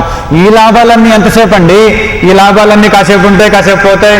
ఆ షేర్లు కొని పెట్టుకుంటే ఎప్పుడు పడిపోతుందో, ఎప్పుడు పెరుగుతుందో, ఎప్పుడు ఉన్నది ఊడిపోతుందో ఏమిటో తెలియదు. ఏదో ఉందనుకొని భ్రమపడాల్సిందే, కానీ ఎప్పుడు ఏమైనా అయిపోవచ్చు. అది ఎట్లా మారిపోవచ్చు, లేకపోతే మంది అనుకుంటే ఎవడో లేకపోవచ్చు, మనవాడే మన పైన కేసేయచ్చు, ఏంటంటే ఉంటాయి అవన్నీ రకరకాల. దాంట్లో ఇది ఎట్లాంటిదయ్యా లాభం అంటే తరగని లాభం, చెరగని లాభం, ఎవడు కొట్టేయలేని లాభం, పోని లాభం. అది ఇంకా పోనే పోదు లాభం, అది లాభమే లాభం, ఇంకా లెక్కెట్టుకుంటూ కూర్చోడమే దాని తర్వాత లాభం. ఇంకా లెక్కెట్టుకొని అలసిపోయి పడిపోవడం తప్పితే ఇంకేముండదు. లెక్కెట్టుకుంటూ ఉండడమే, ఎంత లెక్కెట్టుకున్నా తరగదు ఇంకా. అలాంటి లాభం అన్నమాట. ఈశ్వర లాభం, పరమేశ్వర లాభం, పరమాత్మ లాభం లభిస్తుంది. శుద్ధ సత్వం వలన ఈశ్వర లాభం, పరమాత్మ లాభం దొరుకుతుంది అని ఆదిశంకర్ల వారే చెప్తూ ఉన్నారు. పరమాత్మ ఇక్కడ ఆ విషయాన్ని తెలియజేస్తూ ఉన్నారు. ఆలోచించండి. నిష్కామ కర్మయోగం చేస్తే చాలు, శుద్ధతత్వం వచ్చేస్తుంది. అంటే రజో మిశ్రితమైనటువంటి సత్వగుణం కాస్త ఆ మిశ్రితం అంతా పోతుంది, చేసి చేసి చేసి పరోపకారార్థం. అందుకనే సర్వీస్ అనేటటువంటిది చాలా ముఖ్యం అవుతుంది. అంటే ఆ భావన చేస్తూ చేస్తూ చేస్తూ చేస్తూ తర్వాత అది పోతుంది. అని సాధన కూడా చేయాలంటే లోపలి భావాలన్నీ ఉంచుకొని చేస్తూ రావాలి. అందుకని గురుదేవులు చెప్తూ వస్తారు, ఈ ఆధ్యాత్మిక ప్రవృత్తి లేకుండా చేస్తే మళ్ళీ ఏ భావాలు ఉండాలో అవన్నీ అట్లనే ఉంటాయి. అహంకారం కానీ గర్వం కానీ అట్లనే ఉంటాయి అవన్నీ కూడా. ఈ ఆధ్యాత్మిక భావం పెట్టుకొని చేస్తే అది నిజమైన సేవ అవుతుంది. కానీ సేవాభావంతో లేకపోతే అది కాదు. మళ్ళీ దాంట్లో మళ్ళీ కాంపిటీషను, మళ్ళీ నేనే, మళ్ళీ నాదే, మళ్ళీ ఇవన్నీ వస్తాయి దాంట్లో. నేను గొప్ప, అవన్నీ అవి కూడా చెప్తారు పరమాత్మ, అవన్నీ ఉండకూడదని చెప్పేసి. సరే, ఈ విధంగా ఉన్నటువంటి వాళ్ళకి జ్ఞాన నిష్ఠ ఏర్పడుతూ ఉంది అని. దాని యొక్క పరిసమాప్తి ఏంటంటే, నిష్ఠ అంటే పర్యవసానము, పరిసమాప్తి అని చెప్తున్నారు. బ్రహ్మజ్ఞానం యొక్క పరిసమాప్తి ఏంటి? అదే పరానిష్ట. ఆత్మజ్ఞానం ఎలాగైతే ఉంటుందో ఆ పరానిష్ట అటువంటిది అనేటటువంటి విషయాన్ని చెప్పారు. ఇవన్నీ క్లుప్తంగా చెప్తాను, సంక్షేపముగా చెప్తాను అని చెప్పారు. ఇది చెప్తూ వస్తారు ఏ ఏ లక్షణాలు అని చెప్పి. ఇది చాలా ముఖ్యంగా మనం గమనిస్తూ రావాలి. పాయింటర్స్ అన్నమాట ఇవన్నీ, పాయింట్స్. ఇవి ఉన్నాయా? ఆనందం మనదే, ఇదే ఆనంద యోగం. చూడండి మరి, ఇంతకుముందే ఆదిశంకర్ల వారు చెప్పడం చూసేసాం మనం భాష్యంలో. అవి తీసేసుకుంటూ పోతే, సూపర్ ఇంపోజిషన్ తొలగిస్తూ పోతే మిగిలేది ఆనందమే. అది తీయం మనకు, అందుకే వచ్చింది అని చెప్పేసి. బుద్ధ్యా విశుద్ధయా యుక్తః ధృత్యాత్మానం నియమ్య చ శబ్దాదీన్ విషయాన్ త్యక్త్వా రాగద్వేషౌ యుధస్య చ.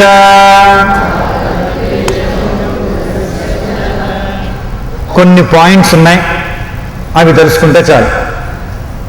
బుద్ధ్యా విశుద్ధయా యుక్తః, ఆత్మను అంటే లోపల ఏదైతే ఆత్మ అన్నింటినీ ప్రకాశింపజేస్తూ ఉందో ఈ ఆత్మను బ్రహ్మముగా నిశ్చయించుట వలన, ఈ ఆత్మే బ్రహ్మ, ఆ బ్రహ్మయే ఆత్మ అనేటటువంటి నిశ్చయము వలన సంశయము అంటే డౌట్ వెళ్ళిపోయింది. విపర్యయము అంటే విపరీత బుద్ధి, ఆ విపరీత బుద్ధి వెళ్ళిపోయింది. ఆ సంశయము విపర్యయము ఎప్పుడైతే వెళ్ళిపోయాయో బుద్ధి అవి లేకుండా ఉంది కనుక శుద్ధంగా ఉంది.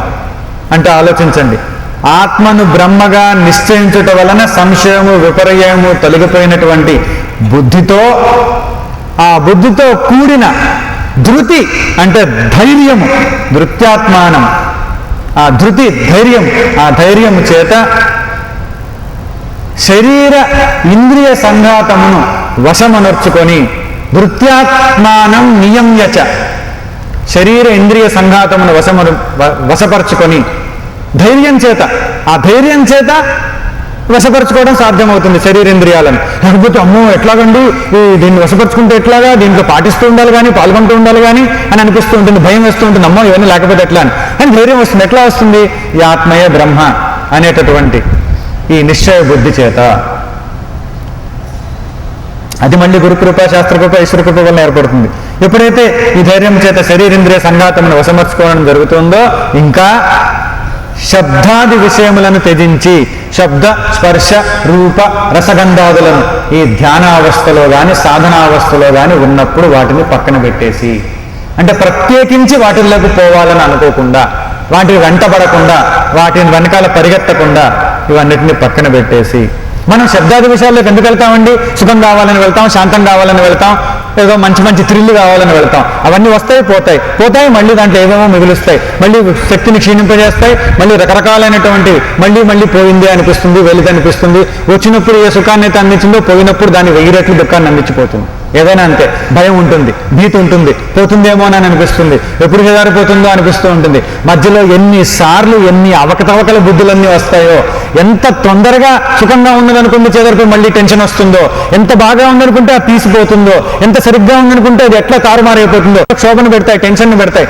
ఆ రాగద్వేషాలను వదిలేసి, శబ్దాది విషయాలను పక్కన పెట్టేసి, శరీరాన్ని ఇంద్రియములను కంట్రోల్లో వశపరుచుకొని ధైర్యము చేత, ధైర్యం ఎక్కడి నుంచి వచ్చింది? ఈ బ్రహ్మయే ఆత్మ అనేటటువంటి విద్యను సంపాదించడం వలన నిశ్చయ బుద్ధి ఏర్పడి, దానివల్ల ధైర్యము చేత వివిక్త సేవీ లఘ్వాసి యతవాక్కాయ మానసః ధ్యానయోగ పరో నిత్యం వైరాగ్యం సముపాశ్రితః. నిర్జన స్థానమునందు ఉండడము అంటే జనులు లేనటువంటి స్థానంలో ఉంటూ మితాహారమును తీసుకుంటూ. నిర్జన స్థానము, మితాహారము చిత్త పరిశుద్ధికి హేతువులు అని శంకర్ల వారు కూడా తెలియజేస్తూ వస్తారు. మితాహారము అంటే ఈ ఆహారం అనే కాదు, ఇంద్రియాదుల ద్వారా మితాహారం అని కూడా అవసరమాట. ఆహారం అంటే ఇంద్రియాదుల ద్వారా కూడా తీసుకుంటే కంట్రోల్లో ఉంది కనుక మితాహారం అంటే కావాల్సినంత మాత్రమే చూడడం, వినాల్సినంత మాత్రమే వినడం, వాసన చూడాల్సినంత మాత్రమే చూడడం, రుచి చూడాల్సిందే చూడడం, స్పర్శ కావాలనుకున్నంత మాత్రమే స్పర్శను పొందడం, ఇవన్నీ కూడా మితాహారాలు అన్నమాట. మనకు అమితాహారాలు అయిపోయి అజీర్తి చేసి మళ్ళీ దాని తర్వాత ఏమేవో అయిపోతుంటాయి అన్నీ కూడా. అందుకని ఈ విధంగా మితాహారం, ఈ రెండు కూడా నిర్జన స్థానవాసి, ఈ రెండు కూడా. దాని తర్వాత మనోవాక్కాయములను నియమించుకున్నవాడు, మనస్సుని, వాక్కుని, శరీరాన్ని. శరీరం ఎట్లా పడితే అట్లా పరిగెత్తట్లేదు, వాక్కు ఎవరిని పడితే వాడి మీద పడిపోవట్లేదు, ఇష్టం వచ్చినట్టు మాట్లాడడం, దూషించడం, తిట్టడం, కఠినం, పౌరుషం, మాట కదిలిందంటే హిట్టింగే వేరే వాడిని, ఇంకా కదిలిపోవాల్సిందే అలా అన్నమాట. అలాంటివి లేకుండా మృదువుగా మెత్తగా అలాగా మారిపోయి, దాని తర్వాత దాన్ని కూడా నియంత్రణలో ఉంచుకొని ఎంత మాట్లాడాలో అంతే, ఎప్పుడు మాట్లాడాలో అప్పుడే, నోరు ఉంది కదా అని పారేసుకోవడం కాదు. అలాగా మనస్సును ఇష్టమైనట్టు పరిగెత్తనీయకుండా మనోవాక్కాయములను నియంత్రణలో ఉంచుకొని ధ్యానయోగ పరో నిత్యము ధ్యానయోగంలో ఉండేటటువంటి వాడు, అంటే నిత్యము కూడా ధ్యానయోగ పరాయణుడు, వైరాగ్యమును అవలంబించిన వాడు, అంటే వైరాగ్యం వచ్చేసింది ఆయనకి, ఇంకా ఈ సంసారం నశించిపోయేదని తెలుసు కనుక దీంట్లో ప్రవేశించట్లేదు, ధ్యానంలో ఉన్నాడు, వైరాగ్యం ఉంది, మితాహారం ఉంది, ఎవరూ లేనటువంటి స్థలంలో ఉన్నారు, మనోవాక్కాయములను నియంత్రించుకున్నారు. చూడండి పాయింటర్స్ చూడండి. ఇలా చేసుకున్నటువంటి వాడు అహంకారం బలం దర్పం కామం క్రోధం పరిగ్రహం విముచ్య నిర్మమ శాంతః బ్రహ్మభూయాయ కల్పతే.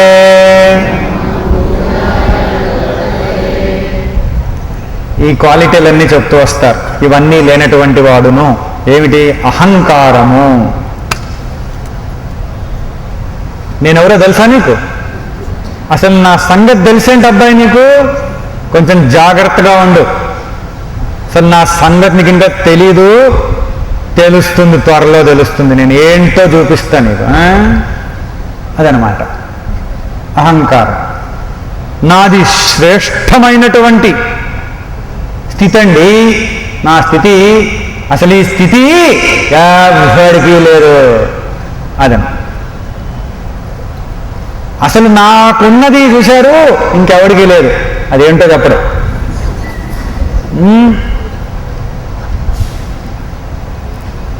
నాకున్న తెలివి అసలు లేనే లేదు ఎవరికి. నేను ఎవరి శిష్యున్నో తెలుసా నీకు? ఎంత గొప్ప మహాత్ముడు, మరి నువ్వేంటి మూఢాత్ముడు, అంత గొప్ప మహాత్ముడు శిష్యుడు. అసలు నాకెంత వైరాగ్యం ఉందో నీకు తెలుసా? అసలు నాకెంత వైరాగ్యం ఉంది. అసలు వైరాగ్యమే వైరాగ్యం. వైరాగ్యం అంటే నాదే అసలు. వైరాగ్యమే వైరాగ్యం. ఏమిటా నీకు వైరాగ్యం ఏమిటా? అన్ని పనులు చేస్తుంటావు కదా. నీకు తెలియదు నా లోపల ఎంతో వైరాగ్యం ఉంది. నేను చలించను. ఆ చలించకపోవడం ఏమిటా? ఏమిటి చలించనంటావు? నన్ను చలిస్తూనే ఉంటావు. నీ పక్కన కూర్చుంటే అందరూ చలించిపోతుంటారు, చంచలమైపోతుంటారు. ఏమిటి నువ్వు వైరాగ్యం అంటావు? నేను ఒప్పుకోను అన్నాట. ఒప్పుకుంటావా లేదా? నేను ఒప్పుకోవు అని పట్టుకొని తోసేసాడట. తోస్తే ఆయన కింద పడిపోయాడు. కింద పడిపోతే నడుముకి దెబ్బ తగిలింది, ఆ నొప్పిగా ఉంది. ఏమిటో ఇదేనా వైరాగ్యం అని. అవును, మరి చూడు, నీ నడుముకు నొప్పి కలిగింది, నేనేమన్నా చెలుస్తున్నాను?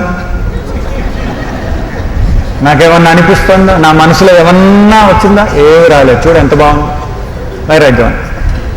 కనుక ఇక్కడ ఏం చెప్తున్నారనంటే, దేహేంద్రియములందు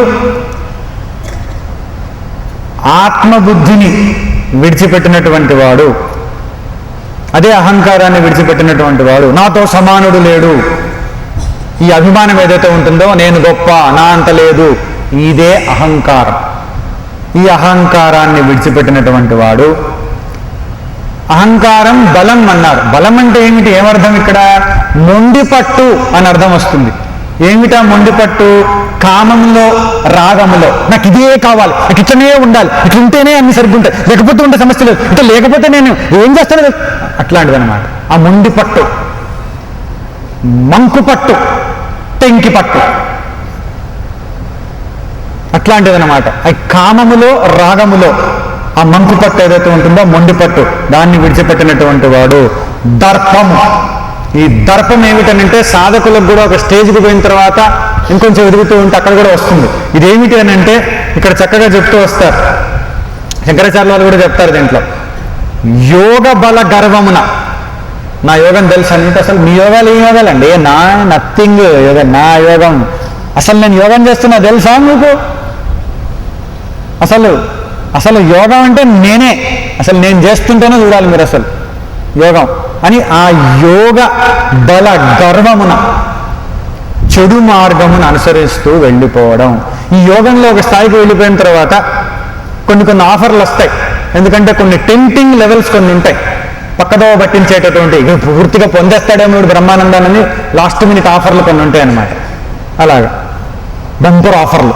ఏమిటనంటే, ఇక నువ్వు ఈ స్థితికి వచ్చేసావు కనుక నువ్వు దీంట్లో ఉన్నావు, ఇంకా అంతా కూడా ఏమీ లేదని తెలుసుకున్నావు, ఇక నీకు కర్మ ఫలాపేక్ష లేదు, నిన్ను కర్మలు అంటావు కనుక నువ్వే అధిపతివి, నువ్వే ప్రభువి, నీ ఇష్టం వచ్చినట్టు చేసేసుకో. ఇంకా ఇలాంటివి ఉంటాయి. ఇలాంటివి రకరకాల శాస్త్రాల్లో చెప్పబడి ఉన్నాయి. ఇట్లాంటివన్నీ కూడా అట్లాంటివన్నీ వస్తాయని చెప్పేసి, సరే దానికి ఎవడైతే పడిపోతాడో అట్లా పడకుండా ఆ యోగ బల గర్వమున చెడు మార్గంలో పోకుండా, అది దర్పం. దాని తర్వాత ప్రారబ్ధవశమున, ప్రారబ్ధవశాత్తు విషయాలు వస్తూ ఉంటాయి. ఎటువంటి వ్యక్తికి ఇంకా ప్రయత్నం ఏముందండి? ప్రారబ్ధంలో ఉన్నాయి కనుక వచ్చేటి వస్తూనే ఉంటాయి, పోయేటి పోతూ ఉంటాయి. ప్రారబ్ధవశాత్తు లభించిన విషయములందలి కామము లేదు, కోరిక లేదు. ప్రారబ్ధవశాత్తు వస్తున్నాయి, వచ్చాయి, సరే అంతే. ఆ వచ్చేటటువంటి విషయముల పట్ల కోరిక లేదు, వెళ్ళిపోయేటటువంటి విషయముల పట్ల క్రోధము లేదు, స్వీకరించడం కూడా లేదు. ఏమిటి స్వీకరించడం లేదు? ఈ స్థాయిలోకి వెళ్ళిపోయినటువంటి వ్యక్తి శరీరధారణకు సంబంధించి కానీ, ధర్మానుష్ఠాన నిమిత్తం కానీ బాహ్యమగు పరిగ్రహము ప్రాప్తమవుతూ ఉంటే దానిని కూడా విడిచేస్తాడు. విడువవలయను అని పరమాత్మ చెప్తున్నారు. ఈ స్థాయిలోకి వెళ్ళిపోయినటువంటి వాడికి, ఏమండి మీ దగ్గర ఉంచుకోండి, ఇది మీకు పనికొస్తుందేమో, తీసుకునే సమస్య లేదు. దేహధారణ నిమిత్తం కానీ, ధర్మానుష్ఠాన నిమిత్తం కానీ ఏ పరిగ్రహము చేయడు వ్యక్తి. ఏ పరిగ్రహము చేయాల్సిన అవసరం లేదు, చెయ్యడు. అన్నిటినీ విడిచిపెట్టేసి ఉంటాడు. అంతేగాని ఆధ్యాత్మిక మార్గంలో వస్తే తీరని కోరికలన్నీ తీరుతాయని కొందరు బయలుదేరుతుంటారు. అలా కాదు. మామూలుగా మనకి తీర్చుకునే అవకాశం లేదు కనుక ఇట్లా మార్గంలో పోతే బాగా తీరిపోతాయో మనం, అట్లా కాదు. ఇక్కడ ఏమిటనంటే అన్ని పరిగ్రహం వదిలేసినటువంటి వాడు అన్నమాట, అన్నిటినీ విడిచేసినటువంటి వాడు. శరీరమునందు జీవితమునందు మమత్వము లేకుండా ఉండేటటువంటి వాడు, మమకారం లేదు, చిత్త విక్షేప రహితుడైనటువంటి వ్యక్తి సమర్థుడవుతాడు. చిత్త విక్షేప రహితుడు, చిత్తంలో విక్షేపమే లేదు, ఇటువంటి వాడు సమర్థుడవుతూ ఉన్నాడు. ఈ సమర్థుడైనటువంటి వాడు ఏమవుతోంది? బ్రహ్మజ్ఞానాన్ని పొందడానికి సమర్థుడవుతూ ఉన్నాడు కనుక ఆ బ్రహ్మజ్ఞానమును పొందుతూ ఉన్నాడు, ఆ బ్రహ్మానందమును పొందుతూ ఉన్నాడు అనేటటువంటి విషయాన్ని ఇక్కడ చెప్పారు. ఈ వ్యక్తికి ప్రారబ్ధవశాత్తు వచ్చిన వస్తుంటాయి, పోయినవి పోతుంటాయి, పెద్ద పట్టించుకోడు, అట్లాంటి స్థాయి అన్నమాట. ఒక సాధువు గారు ఒక పెద్ద పడవలో వెళ్తున్నారు, అంటే ఆ భావం గురించి తెలుసుకోవడానికి. అయితే ఇది ఉత్తర భారతంలో ఒక సాధువు గారు ఉంటే ఆయన జీవితంలో జరిగినటువంటి విషయం అన్నమాట. ఆ శిష్యులు ఎవరు ఉంటే వాళ్ళు చెప్తూ వచ్చారు, ఇలా ఉంటుందండి అని. వెళుతూ ఉంటే ఇంతలో ఆ పడవ మునిగిపోతుందండి అని చెప్పారట. ఎందుకంటే పడవ మునిగిపోతుందండి, ఇంకా ఎందుకంటే ఏదో వచ్చింది దీంట్లో ప్రాబ్లము, చిల్లు పడింది, ఏదో అయిపోయింది, మునిగిపోతుందని. అంటే ఈయన ఏం మాట్లాడుతున్నారట అంటే, అది ఆయింది, ముంచుకుంటే ఆయింది మునుగుతుంది, ఇదంతా ఆయింది, అంతా ఆయిందే, ముంచుకుంటే ఆయింది మునుగుతుంది, ముంచకపోతే ఆయింది రక్షింపబడుతుంది. డుబాయతో ఉస్కా డుబేగా, బచాయతో ఉస్కా బచేగా అన్నాడట. ఆలోచన చూడండి, డుబాయతో ఉస్కా డుబేగా, నాదేం పోతుంది? నాదేమన్నా డుబాయిస్తుందా? ఏమీ లేదు. డుబాయతో ఉస్కా డుబేగా, బచాయతో ఉస్కా బచేగా, మై తమాషా देखते रहूंगा అన్నమాట. నువ్వేం చేస్తావు? నేను తమాషా చూస్తుంటా, పోతే వాడిది పోతుంది, రక్షణ పెడితే వాడిది రక్షణ పెడుతుంది, నాదేంటి మధ్యలో? అంటే ఆ భావం చూడండి, ఎట్లాంటి భావన అంటే ఆత్మ తప్ప అన్యమైనటువంటిది ఏది తనది కాదనుకునేటటువంటి భావన, లేదా మిగతాదంతా పరమాత్మదే అనుకునేటటువంటి భావన. కనుక ప్రారబ్ధవశాత్తు సంప్రాప్తం అవుతున్నా కోరికలు లేదు, పోతున్నా క్రోధం లేదు, అనేటువంటివి ఏవి భావనలు లేకుండా ఉండేటటువంటి వాడు బ్రహ్మజ్ఞానాన్ని పొందుతూ ఉన్నాడు. బ్రహ్మభూత ప్రసన్నాత్మ న శోచతి న కాంక్షతి సమం సర్వేషు భూతేషు మద్భక్తిం లభతే పరాం. ఆ బ్రహ్మజ్ఞానమును పొందినటువంటి సమర్థుడు ఆత్మ ప్రసాదమును పొంది, అంటే ప్రసన్నమైనటువంటి మనస్సు, ఎప్పుడు కూడా ప్రసన్నంగానే ఉంటాడు. మనం ఎవరినన్నా ప్రసన్నం చేసుకోవాలంటే ఇష్టమైంది ఇవ్వాలి, ఇష్టం వచ్చినట్లుగా నడుచుకోవాలి, వాళ్ళు మెచ్చేటటువంటి మాటలు చెప్పాలి, పొగడాలి, ఇటువంటివన్నీ చేయాలి. మళ్ళీ కాసేపటి తర్వాత ప్రసన్నత్వం పోతుంది, ఇంకేదో వస్తుంది, వాళ్ళదంతా కూడా అంత టెంపరీ. కానీ ఇక్కడ అట్లాంటి వాడు కాదు. బ్రహ్మజ్ఞానమును పొందినటువంటి వాడు ప్రసన్నాత్మ, ఎప్పుడు కూడా ప్రసన్నంగా ఉంటాడు, అంతా కూడా ప్రసాద మనస్తత్వంతో స్వీకరిస్తుంటాడు. సర్వము భగవత్ ప్రసాదమే అవుతుంది కనుక మనసు ప్రసన్నంగా ఉంటుంది. ప్రాప్త వస్తువు నాశనమైతే శోకించడు, నా శోచతి. ప్రాప్తమైనటువంటి వస్తువు పోతే శోకించేది లేదు, అప్రాప్త వస్తువును కాంక్షించేది లేదు, నా కాంక్షతి. నా శోచతి నా కాంక్షతి. మనకు శోకము కాంక్ష రెండు ఉంటాయి. ఎందుకు? అప్రాప్త వస్తువును ప్రాప్తం చేసుకోవాలి, ప్రాప్తించినటువంటి వస్తువును పట్టుకొని పెట్టుకోవాలి. కానీ ఈయన ఎట్లా ఉంటాడు? ఏది శోకము లేదు, కాంక్ష లేదు. సమం సర్వేషు భూతేషు, సమస్త భూతములందును సముడై ఉంటాడు. సమస్త భూతములందును సముడై ఉంటాడు అని అంటే ఆదిశంకరుల వారు అంటారు, అందరి యొక్క సుఖ దుఃఖాలు తన సుఖ దుఃఖాలు అయిపోతాయి, అలా ఉంటాడు. అంటే అందరి యొక్క జీవితాలలో పాలు పంచుకుంటూ ఉంటారు, అందరి బాధలు అర్థమైపోతాయి ఆయనకి, అందరి సుఖ దుఃఖాలు తన సుఖ దుఃఖాలు అయిపోతూ ఉన్నాయి. అటువంటి స్థితిలో ఉంటాడు. తరువాత మద్భక్తిం లభతే పరాం, నా సంబంధమగు మత్ సంబంధమగు పరాభక్తిని పొందుతాడు. ఇటువంటి యతి జ్ఞాన లక్షణమును నా సంబంధమగు పరాభక్తిని పొందుతూ ఉన్నాడు. అని ఎట్లాగా అనంటే ఆ పరాభక్తి ఎట్లా పొందుతూ ఉన్నాడు అనంటే ఆదిశంకరుల వారు చెప్తారు భాష్యంలో, పరమేశ్వరాకార చిత్తవృత్తితో. చూడండి ఎంత సింపుల్గా చెప్పారు, ఇంత సింపుల్ సాధన చెప్పారు. పరమేశ్వరాకార చిత్తవృత్తి, మన చిత్తం ఉంది, చిత్తంలో వృత్తి ఉంది, థాట్, ఆ థాట్ మన మైండ్లో ఉంది. ఎట్లా ఉంది ఈ థాట్, ఎట్లా ఉంది ఇప్పుడు ఆ థాట్ దీన్ని పైన కనుక పెడితే, ఆలోచన పుష్పం పైన పెడితే పుష్ప ఆకార వృత్తి అనేది ఏర్పడుతోంది. ఆ పుష్ప ఆకార వృత్తి, ఈ పుష్ప ఆకార థాట్ మైండ్లోకి వెళితే ఆ థాట్ని లోపల ఉండేటటువంటి ఆత్మప్రకాశం వెలిగిస్తే అప్పుడు ఆ థాట్ అర్థమవుతుంది, ఇది పుష్పము అని తెలిసి వస్తుంది. ఇది ప్రొసీజర్, నేను తెలుసుకునే ప్రొసీజర్ ఇది. అంటే పుష్పాకార వృత్తి ఏర్పడాలన్నమాట. అలాగా ప్రపంచంలో ఉండేటటువంటి అనుభవించాలన్నా తెలుసుకోవాలన్నా ప్రపంచాకార వృత్తి, విషయాకార వృత్తి, ఐస్ క్రీమ్ ఆకార వృత్తి, లేకపోతే స్వీట్ ఆకార వృత్తి, హాట్ ఆకార వృత్తి, డ్రై ఫ్రూట్ ఆకార వృత్తి, ఇలాంటివన్నీ ఏర్పడితే అనుభవంలోకి వస్తుంది. ఇవన్నీ అనుభవంలోకి వస్తాయి, తెలుస్తాయి. ఇవన్నీ కూడా అంతే, విషయాకారాలు అన్నీ ఉంటాయి. కానీ ఇక్కడ ఆదిశంకరుల వారు ఏం చెప్తున్నారు? పరాభక్తిని పొందాలంటే ఎట్లాగట సాధన తరుణోపాయం చెప్తున్నారు. పరమేశ్వరాకార చిత్తవృత్తి, కృష్ణాకార చిత్తవృత్తి, ఇంతే చెప్పింది.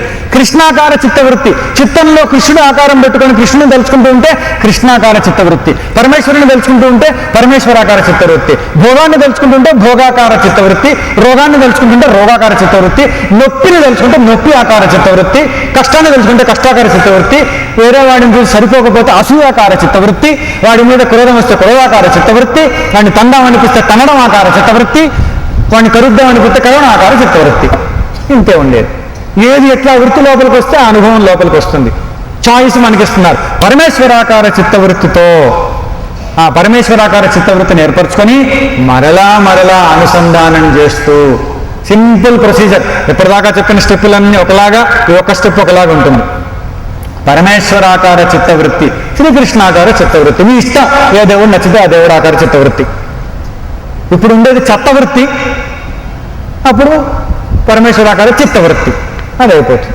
అప్పుడు ఏమవుతుందనంటే ఆ విధంగా మళ్ళీ మళ్ళీ అనుసంధానం చేసుకుంటూ ఉంటే అది ఏ భూమిక, సాధనా భూమికలలో శ్రవణ మననముల ఫలితముగా ఏర్పడేటటువంటి నిధిధ్యాసనం ఏదైతే ఉంటుందో ఆ నిధిధ్యాస అనేటటువంటి భూమిక, ఉపాసన భూమికను ఆరోహించాలి. అదే భక్తి అని ఆదిశంకరుల వారు చెప్తూ ఉన్నారు. ఉపాసనా భూమిక, ఏ ఉపాసనా భూమిక? నిధిధ్యాస ఉపాసనా భూమిక. నిధిధ్యాసనంలో ఏం చేస్తారండి? అనుష్ఠానం పదే పదే. దేని గురించి? ఆ బ్రహ్మాకారం గురించి. ఇక్కడ ఏం చెప్తున్నారు? పరమేశ్వరాకార చిత్తవృత్తి. అట్టి భక్తి, ఆ భక్తికి పరాభక్తిని ఎందుకన్నారు? ఇది భక్తి అంటారు శంకరాచార్యుల వారు. ఈ ఉపాసన చేయడం భక్తి అంటారు. ఏం ఉపాసన? పరమేశ్వరాకార చిత్తవృత్తి, కృష్ణాకార చిత్తవృత్తి, రామాకార చిత్తవృత్తి, దేవి ఆకార చిత్తవృత్తి. ఇంతే, ఏ ఆకారం అయితే ఆకారం, ఆకార చిత్తవృత్తి. అనుసంధానం అంటే మళ్ళీ మళ్ళీ మళ్ళీ మళ్ళీ మళ్ళీ మళ్ళీ మళ్ళీ మళ్ళీ మళ్ళీ మళ్ళీ చేస్తూ ఉండడం. ఇప్పుడు చేయట్లా? ఏదైనా తీవ్ర కోరిక వస్తే మళ్ళీ మళ్ళీ మళ్ళీ మళ్ళీ, ఎవడన్నా మనం తిడితే వాడి గురించి ధ్యానం మళ్ళీ మళ్ళీ మళ్ళీ మళ్ళీ మళ్ళీ మళ్ళీ మళ్ళీ మళ్ళీ మళ్ళీ మళ్ళీ మళ్ళీ మళ్ళీ, ఆ తిట్టు వాడు చేసినటువంటి ఆ యొక్క వ్యవహారం మళ్ళీ మళ్ళీ మళ్ళీ మళ్ళీ మళ్ళీ తెలుసుకుంటూ ఉండట్లా? అట్లానే ఒక సినిమా చూస్తే ఒక సాంగ్ మళ్ళీ మళ్ళీ మళ్ళీ మళ్ళీ మళ్ళీ మళ్ళీ అనుకోవట్లా? అంతే, ఇంతకంటే ఏమి లేదు. అవన్నీ పెట్టుకుంటే ఏమీ ప్రయోజనం లేదు. ఇది పెట్టుకుంటే మహాప్రయోజనం ఉంది అని చెప్తున్నారు. ఏమిటిది? పరమేశ్వరాకార చిత్తవృత్తి. అనుసంధానం చేస్తూ చేస్తూ చేస్తూ ఉంటే ఉపాసనా భూమిక, నిధిధ్యాస ఉపాసనా భూమిక అవుతోంది. అదే భక్తి. పరాభక్తిని ఎందుకన్నాడంటే సాక్షాత్కారమే ఫలితముగా కలిగినటువంటిది కనుక పరాభక్తి అయింది. దాని ఫలితం సాక్షాత్కారం. మీరు ఎవరిని ధ్యానిస్తే వారి సాక్షాత్కారం. కృష్ణ సాక్షాత్కారం, రామ సాక్షాత్కారం, బ్రహ్మ సాక్షాత్కారం, పరమేశ్వర సాక్షాత్కారం, ఆత్మ సాక్షాత్కారం. ఇది చేస్తే ఫలితంగా అది ఉంటుంది కనుక ఫలిత సాక్షాత్కారమే ఫలితంగా కలిగింది. కావున ఇది పరాభక్తి అని అనేశారు పరమాత్మ. మద్భక్తిం లభతే పరాం, నా పరాభక్తి లభిస్తుంది అని చెప్పేశారు. అట్టి భక్తి అన్నిటికంటే శ్రేష్టమైనటువంటిది. ఇది జ్ఞానస్వరూపమైనటువంటి భక్తి. అంటే మనకు చతుర్విధ భజంతే మాం సుకృతును అర్జున అని చెప్పేసి పరమాత్మ ఏదైతే చెబుతూ వచ్చారో, ఆర్తో జిజ్ఞాసుడు అర్ధార్థి జ్ఞానీచ భరతర్షభ అని. ఆర్తుడు కాదు, జిజ్ఞాసుడు కాదు, అర్ధార్థి కాకుండా నాలుగవది జ్ఞానీచ భరతర్షభ. చతుర్విధ భజంతే మాం, 4 రకాలైన వ్యక్తులు నన్ను భజిస్తూ ఉంటారు. వాళ్ళల్లో జ్ఞాని నాలుగవది. ఆ జ్ఞాన భక్తుడు, జ్ఞాన భక్తి. అదే విషయం ఇక్కడ చెప్తూ ఉన్నారు. జ్ఞాన స్వరూపమైనటువంటి భక్తి, ఈ భక్తి పరాభక్తి వాడికి కలుగుతూ ఉంది. భక్త్యా మామభిజానాతి యావాన్యశ్చాస్మి తత్వతః తతో మాం తత్వతో జ్ఞాత్వా విశతే తదనంతరం. ఏ యతి ఎవరైతే యత్నిస్తూ ఉంటాడో, ప్రయత్నిస్తూ ఉంటాడో, ఎంత సింపుల్ చూడండి సాధన, ఎంత సింపుల్ చేసేసారో పరమాత్మ చూడండి. ఏమీ లేదు, చిత్తంలో కృష్ణాకార చిత్తవృత్తి పెట్టుకొని మళ్ళీ మళ్ళీ చేస్తూ ఉంటే అంతే, దాని ఫలితం సాక్షాత్కారమే. ఎంతసేపు చేయాలో మనం నిర్ణయించుకోవాలి, చేస్తూ ఉండాలి అంతే, దాంట్లో అదే ఉండాలి. అయితే ఏ అయితే ఇట్లా జ్ఞాన లక్షణము భక్తి చేత ఇదంతా ఒకటి, ఇది చేయొద్దు, అది చేయొద్దు, అది చేయొద్దు, అది చేయొద్దు, అది చేయొద్దు అని ఇంత ముందు దాకా చెప్పారు చూడండి. ఇన్ని శ్లోకాల్లో ఇది చేయనివాడు, అది చేయనివాడు, అది చేయనివాడు, అది లేనివాడు, ఇది ఉన్నవాడు అని చెప్పారు. ఒక్కటే శ్లోకంలో చెప్పారు ఆదిశంకర్ల వారు, ఏమిటి? ఇది ఒక్కటి ఉన్నవాడు అని. అయిపోయింది. చిత్తాకార వృత్తి, పరమేశ్వర చిత్తాకార వృత్తి. అయితే ఇప్పుడు ఏమైంది ఇక్కడ? ఎవరికైతే ఈ జ్ఞాన లక్షణము భక్తి ఉంటుందో, ఈ భక్తి చేత నా సవిశేష నిర్విశేష స్వరూపముల తత్వం తెలిసిపోతుంది. సవిశేష ఉపాధి సహిత తత్వం తెలుస్తుంది, ఉపాధి రహిత తత్వం తెలుస్తుంది. స ఉపాధిక నిరుపాధిక తత్వాలు రెండూ కూడా అర్థమైపోతాయి. తత్వతః వాడికి తత్వం తెలిసిపోతుంది, వాడు నా గురించి తెలుసుకుంటాడు. అద్వైత చిన్మాత్రుడనగు నన్ను ఆత్మరూపంలో సాక్షాత్కరించుకుంటాడు. అద్వయ చిన్మాత్రుడే పరమాత్మ. అటువంటి పరమాత్మని ఇక్కడ ఆత్మరూపంలో, మనసుకి బుద్ధికి ఆధారంగా ఉన్నటువంటి ఆత్మరూపంలో సాక్షాత్కరించుకుంటాడు. ఈ సాక్షాత్కారం చేత నా యథార్థ స్వరూపమును తెలుసుకుంటాడు. యథార్థ స్వరూపమును ఎప్పుడైతే తెలుసుకుంటాడో తతో మాం తత్వతో జ్ఞాత్వా విశతే తదనంతరం, వెంటనే నాలో ప్రవేశిస్తాడు. నాలో ప్రవేశం జరిగిపోతూ ఉంది. తెలుసుకోవడమే ప్రవేశం, తెలుసుకున్న తర్వాత ప్రవేశం అని కాదు, జ్ఞానమే ప్రవేశం, ఆ జ్ఞానంలోనే ప్రవేశం. అదే చెప్తూ ఉన్నారు ఇక్కడ. తెలుసుకోగానే నా స్వరూపంలో చేరిపోతాడు. నా స్వరూపమే బ్రహ్మానందం, నా స్వరూపంలో చేరిపోవడమే బ్రహ్మానందాన్ని అనుభవించడం. బ్రహ్మానంద స్వరూపుడైపోతూ ఉన్నాడు, నాలో చేరిపోతాడు, నాలో కలిసిపోతాడు, నాలో ఒకటైపోతాడు అని చెప్పి పరమాత్మ చెప్తున్నారు. ఆనంద యోగం సులభ సాధ్యం, సుసుఖం చాలా సులభమైనటువంటిది. కేవలం చిత్తంలో కృష్ణాకార వృత్తి ఉంటే దాని ఫలితం కృష్ణ సాక్షాత్కారం. కనుక ఆ జ్ఞాన యుక్తమైనటువంటి భక్తి గనక, జ్ఞాన స్వరూప భక్తి గనక, ఆ భక్తి చేత ఆయన తత్వాన్ని తెలుసుకుంటారు. ఆయన ఉపాధులలో ఎట్లా ఉంటాడు, ఉపాధులు లేకుండా ఎట్లా ఉంటాడు, రెండూ తెలుసుకుంటారు. యావాన్ అంటే ఇదే అర్థం. యశ్చ అంటే పరిపూర్ణ సత్య జ్ఞానానందగణుడు అని చెప్పేసి భాష్యంలో చెప్తూ ఉన్నారు. పరిపూర్ణ సత్య జ్ఞానానందగణుడు ఏమని తెలుసుకుంటాడు పరమాత్మని? సర్వ ఉపాధి విముక్త స్వరూపం గలవాడు. ఏ ఉపాధులు లేవు, బుద్ధి లేదు, మనస్సు లేదు, శరీరము లేదు, ఇంద్రియములు లేవు, ఏవి పరిమితులు లేవు, జనన మరణాదులు లేవు, శోకము లేదు, దుఃఖాదులు లేవు, ఇటువంటివి ఏవీ లేనటువంటి ఏ ఉపాధులు లేవు. సర్వ ఉపాధి విముక్త స్వరూపము కలిగినటువంటి వాడు పరమాత్మ. అఖండ ఏకరసం, అఖండ ఏకరసం, నిరంతరం కూడా అఖండంగా ఉండేటటువంటి బ్రహ్మానంద రసం, అఖండ ఏకరస స్వరూపుడు, అద్వితీయుడు అయినటువంటి వాడు పరమాత్మ. ఆ పరమాత్మని సాక్షాత్కరించుకుంటాడు. ఆ ఆత్మానుభవ నిశ్చయమే అవసానంగా కలిగినటువంటిది, ఆత్మానుభవ నిశ్చయమే అవసానంగా కలిగినటువంటిది జ్ఞాననిష్ట. ఈ జ్ఞాననిష్టలో ఉండిపోతాడు. అప్పుడు ఏమవుతుంది అని అంటే, ఈశ్వరుడు క్షేత్రజ్ఞుడు, వీడు క్షేత్రజ్ఞుడు. ప్రకృతి అని చెప్పి పరమాత్మ ఏదైతే అపరా ప్రకృతి, మనసు, బుద్ధి, చిత్తము, అహంకారము ఇవన్నీ కూడా కలిపి మనం చెప్పుకుంటూ వచ్చారు పరమాత్మ. ఈ పంచమహాభూతములు, మనస్సు, బుద్ధి, అహంకారం ఇవన్నీ అపరా ప్రకృతిని, దీనిని వెలుగొందించేవాడు పరాప్రకృతిని, వాడే లోపలుండే నారాయణుడని, వాసుదేవుడని, క్షేత్రజ్ఞుడని, అంతరాత్మని, అంతర్యామని, సాక్షి అని ఏదైతే మనం ఇంతకుముందు చూసామో, తెలుసుకుంటూ వచ్చామో జ్ఞానయోగంలో, ఆ ఎవరైతే సాక్షి లోపల ఉన్నాడో, అతడు ఎవరైతే ఉన్నాడో, ఇక్కడ లోపల ఉన్నటువంటి ఆ యొక్క క్షేత్రజ్ఞుడు, క్షేత్రం జానాతీత క్షేత్రజ్ఞ, ఈ క్షేత్రాన్ని తెలుసుకునేటటువంటి క్షేత్రజ్ఞుడు, ఆ ఈశ్వరుడు, ఈశ్వర క్షేత్రజ్ఞ భేద బుద్ధి సంపూర్ణంగా నివర్తిస్తుంది. ఆ నివర్తించడమే పరాభక్తి అని ఆదిశంకర్ల వారు అభిప్రాయపడుతూ ఉన్నారు. ఈ పరాభక్తిలో ఆ స్వరూపంలో చేరిపోతారు కావున, ఆ స్వరూపంతో, కృష్ణ స్వరూపంతో ఒకటైపోతారు, పరబ్రహ్మ స్వరూపంతో ఒకటైపోతారు కావున ఆ పరబ్రహ్మానందాన్ని పొందుతారు. ఆ పరబ్రహ్మ ఆనందంలో ఒకటైపోతారు, ఆ పరబ్రహ్మ ఆనందంతో ఒకటిగా ఉండిపోతారు.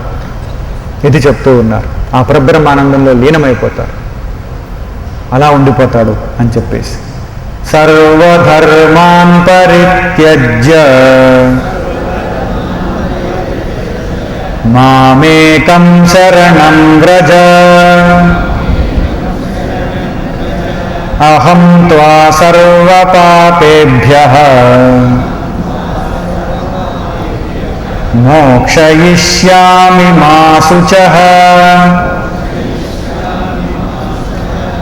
ధర్మ అధర్మ అనుష్ఠానములనన్నింటినీ త్యజించి మాం ఏకం శరణం వ్రజ, నన్ను ఒక్కడినే ఆత్మరూపములో ఆశ్రయిస్తే, శరణు పొందితే, కృష్ణ పరమాత్మ అంటారు, నేను నిన్ను పాపపుణ్యముల నుండి, సర్వ పాపముల నుండి విముక్తిని గావిస్తాను.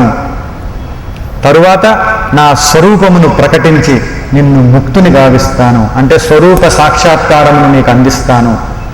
సర్వాత్మకుడు, అంతే అంతటా ఉన్నటువంటి వాడు, సర్వభూతాంతరాత్మ, అన్ని భూతములలో ఉన్నటువంటి వాడు, అన్ని తనలో ఉన్నటువంటి వాడు, అందరిలో ఉన్నటువంటి వాడు, నాశరహితుడు, జరామరణ వర్జితుడు అయినటువంటి శ్రీకృష్ణ పరమాత్మక శరణు పొందితే ఆయనలోనే నివాసం ఏర్పరుస్తారు, పాప ఫలితాలన్నిటినీ తీసేస్తారు. కనుక పరమాత్మ అంటారు, మా శుచః, శోకించకయ్యా అర్జున, నువ్వు శోకించాల్సిన పని లేదు.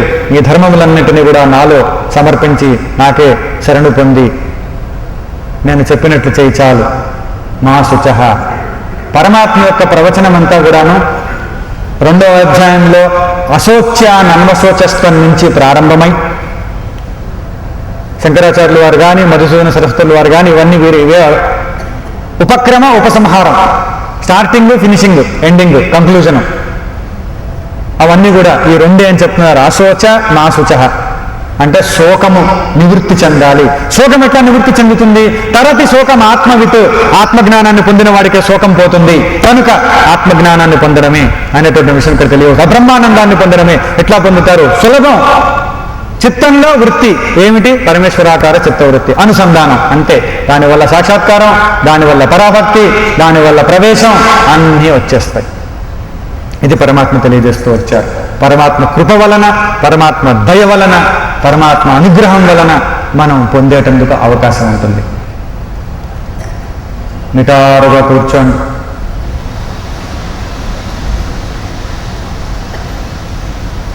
నేత్రములు మూసి ఉంచండి.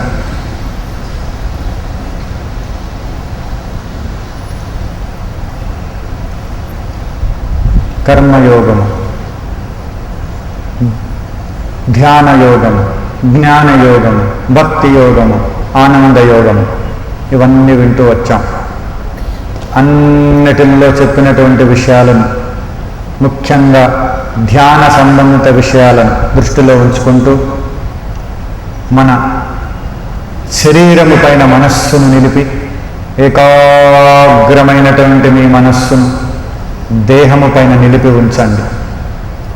మీ శరీరము పైన నిలిపి ఉంచండి. మీ దేహమునందు ఛాతీ యొక్క నడుమ కేంద్రము పైన మీ దృష్టిని నిలపండి. మీ ఛాతీ యొక్క నడుమ కేంద్రము పైన, the centre of your chest, దానిపైన మీ మానసిక దృష్టిని నిలిపి మనస్సు ద్వారా అక్కడ నిలిచి ఉంచండి. నిలిచి ఉండండి. మీ మానసిక దృష్టిని అక్కడ నిలిపి ఉంచండి. మనసు ద్వారా దానిని మాత్రమే ఆలోచించండి. తదేకంగా మనస్సును అక్కడే ప్రవర్తింపచేయండి. ఏకాగ్రమైనటువంటి మనస్సును మీ హృదయ కేంద్రమునందు, ఛాతీ యొక్క నడుమ ప్రదేశమునందు, హృదయ కేంద్రమునందు నిలిపి ఉంచండి. నిలిపి ఉంచి హృదయములో పరమాత్మ ఉంటారు కావున, నారాయణుడు, వాసుదేవుడు, క్షేత్రజ్ఞుడు హృదయములో ఉంటాడు కావున, ఆ హృదయ కేంద్రములో మీ ఇష్టదేవతను స్మరిస్తూ, ఉదాహరణ మాత్రంగా భగవద్గీత కృష్ణ పరమాత్మ నుండి వెలువడింది కావున శ్రీకృష్ణ పరమాత్మను రూపమును వీలైతే అక్కడ ధ్యానిస్తూ, దర్శిస్తూ, హృదయములో శ్రీకృష్ణ పరమాత్మ రూపమును దర్శిస్తూ ఓం మౌనంగా, మానసికంగా మీ చిత్తములో కృష్ణ పరమాత్మ వృత్తిని ప్రవేశపెడుతూ ఓం శ్రీకృష్ణ పరమాత్మనే నమః, ఓం శ్రీకృష్ణ పరమాత్మనే నమః, ఓం శ్రీకృష్ణ పరమాత్మనే నమః. ఓం శ్రీకృష్ణ పరమాత్మనే నమః. ఓం శ్రీకృష్ణ పరమాత్మనే నమః. ఓం శ్రీకృష్ణ పరమాత్మనే నమః. ఓం శ్రీకృష్ణ పరమాత్మనే నమః. హృదయములో మనస్సును నిలిపి హృదయ కేంద్రములో ఉన్నటువంటి క్షేత్రజ్ఞుడిని, వాసుదేవుడిని, కృష్ణ పరమాత్మను, సాక్షిని, అంతర్యామిని, అంతరాత్మను ధ్యానిస్తూ ఉన్నారు. అనుకూలింపజేసుకోవడం కోసం చిత్తములో కృష్ణాకార వృత్తిని ప్రవేశపెట్టారు. ఓం శ్రీకృష్ణ పరమాత్మనే నమః. ఓం శ్రీకృష్ణ పరమాత్మనే నమః. ఓం శ్రీకృష్ణ పరమాత్మనే నమః.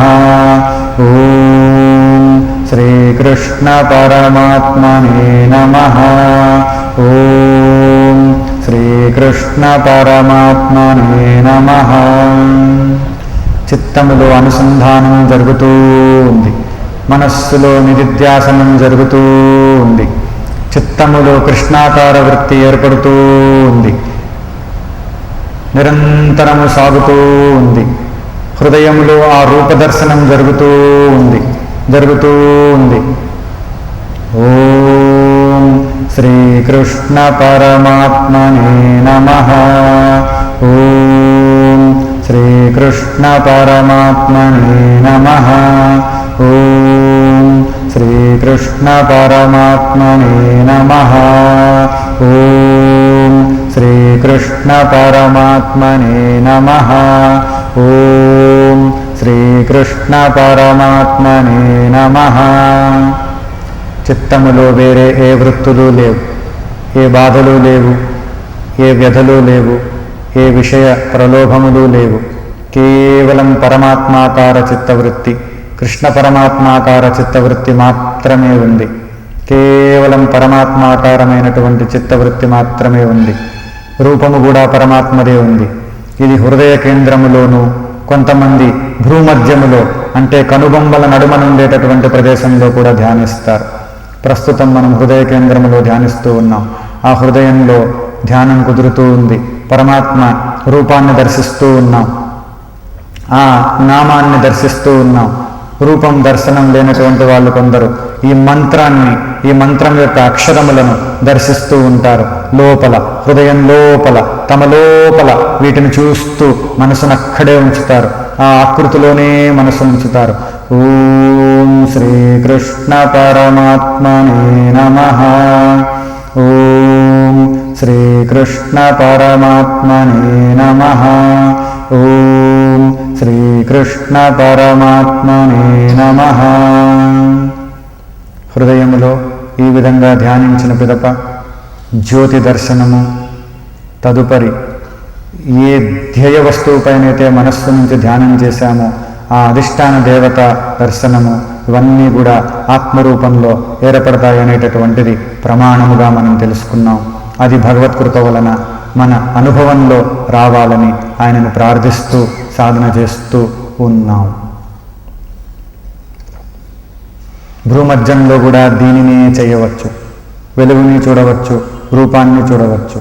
ఇంకాస్త సులభతరం చేసుకోవడానికి ఎదురుగా కృష్ణ పరమాత్మ యొక్క చిత్రపటం కానీ, విగ్రహం కానీ, మీ ఇష్టదేవత విగ్రహం కానీ ఉంటే దానిని చూసి కాసేపు నేత్రములు మూసి ఆ రూపాన్ని హృదయంలో కానీ భ్రూమధ్యంలో కానీ ప్రతిష్ఠింపజేసుకొని ఆ నామాన్ని తీసుకొని ఓం శ్రీకృష్ణ పరమాత్మనే నమః. ఓం శ్రీకృష్ణ పరమాత్మనే నమః. ఓం శ్రీకృష్ణ పరమాత్మనే నమః. ఆయన కృప వలన, ఆయన దయ వలన ఆయనే దర్శనమిస్తారు, ముందుకు నడిపిస్తారు, తనలోకి మనల్ని తన నిత్యమైనటువంటి అమృత స్వరూపంలోకి, అఖండ అద్వయానంద సచ్చిదానంద స్వరూపంలోకి మనల్ని చేర్చుకుంటారు.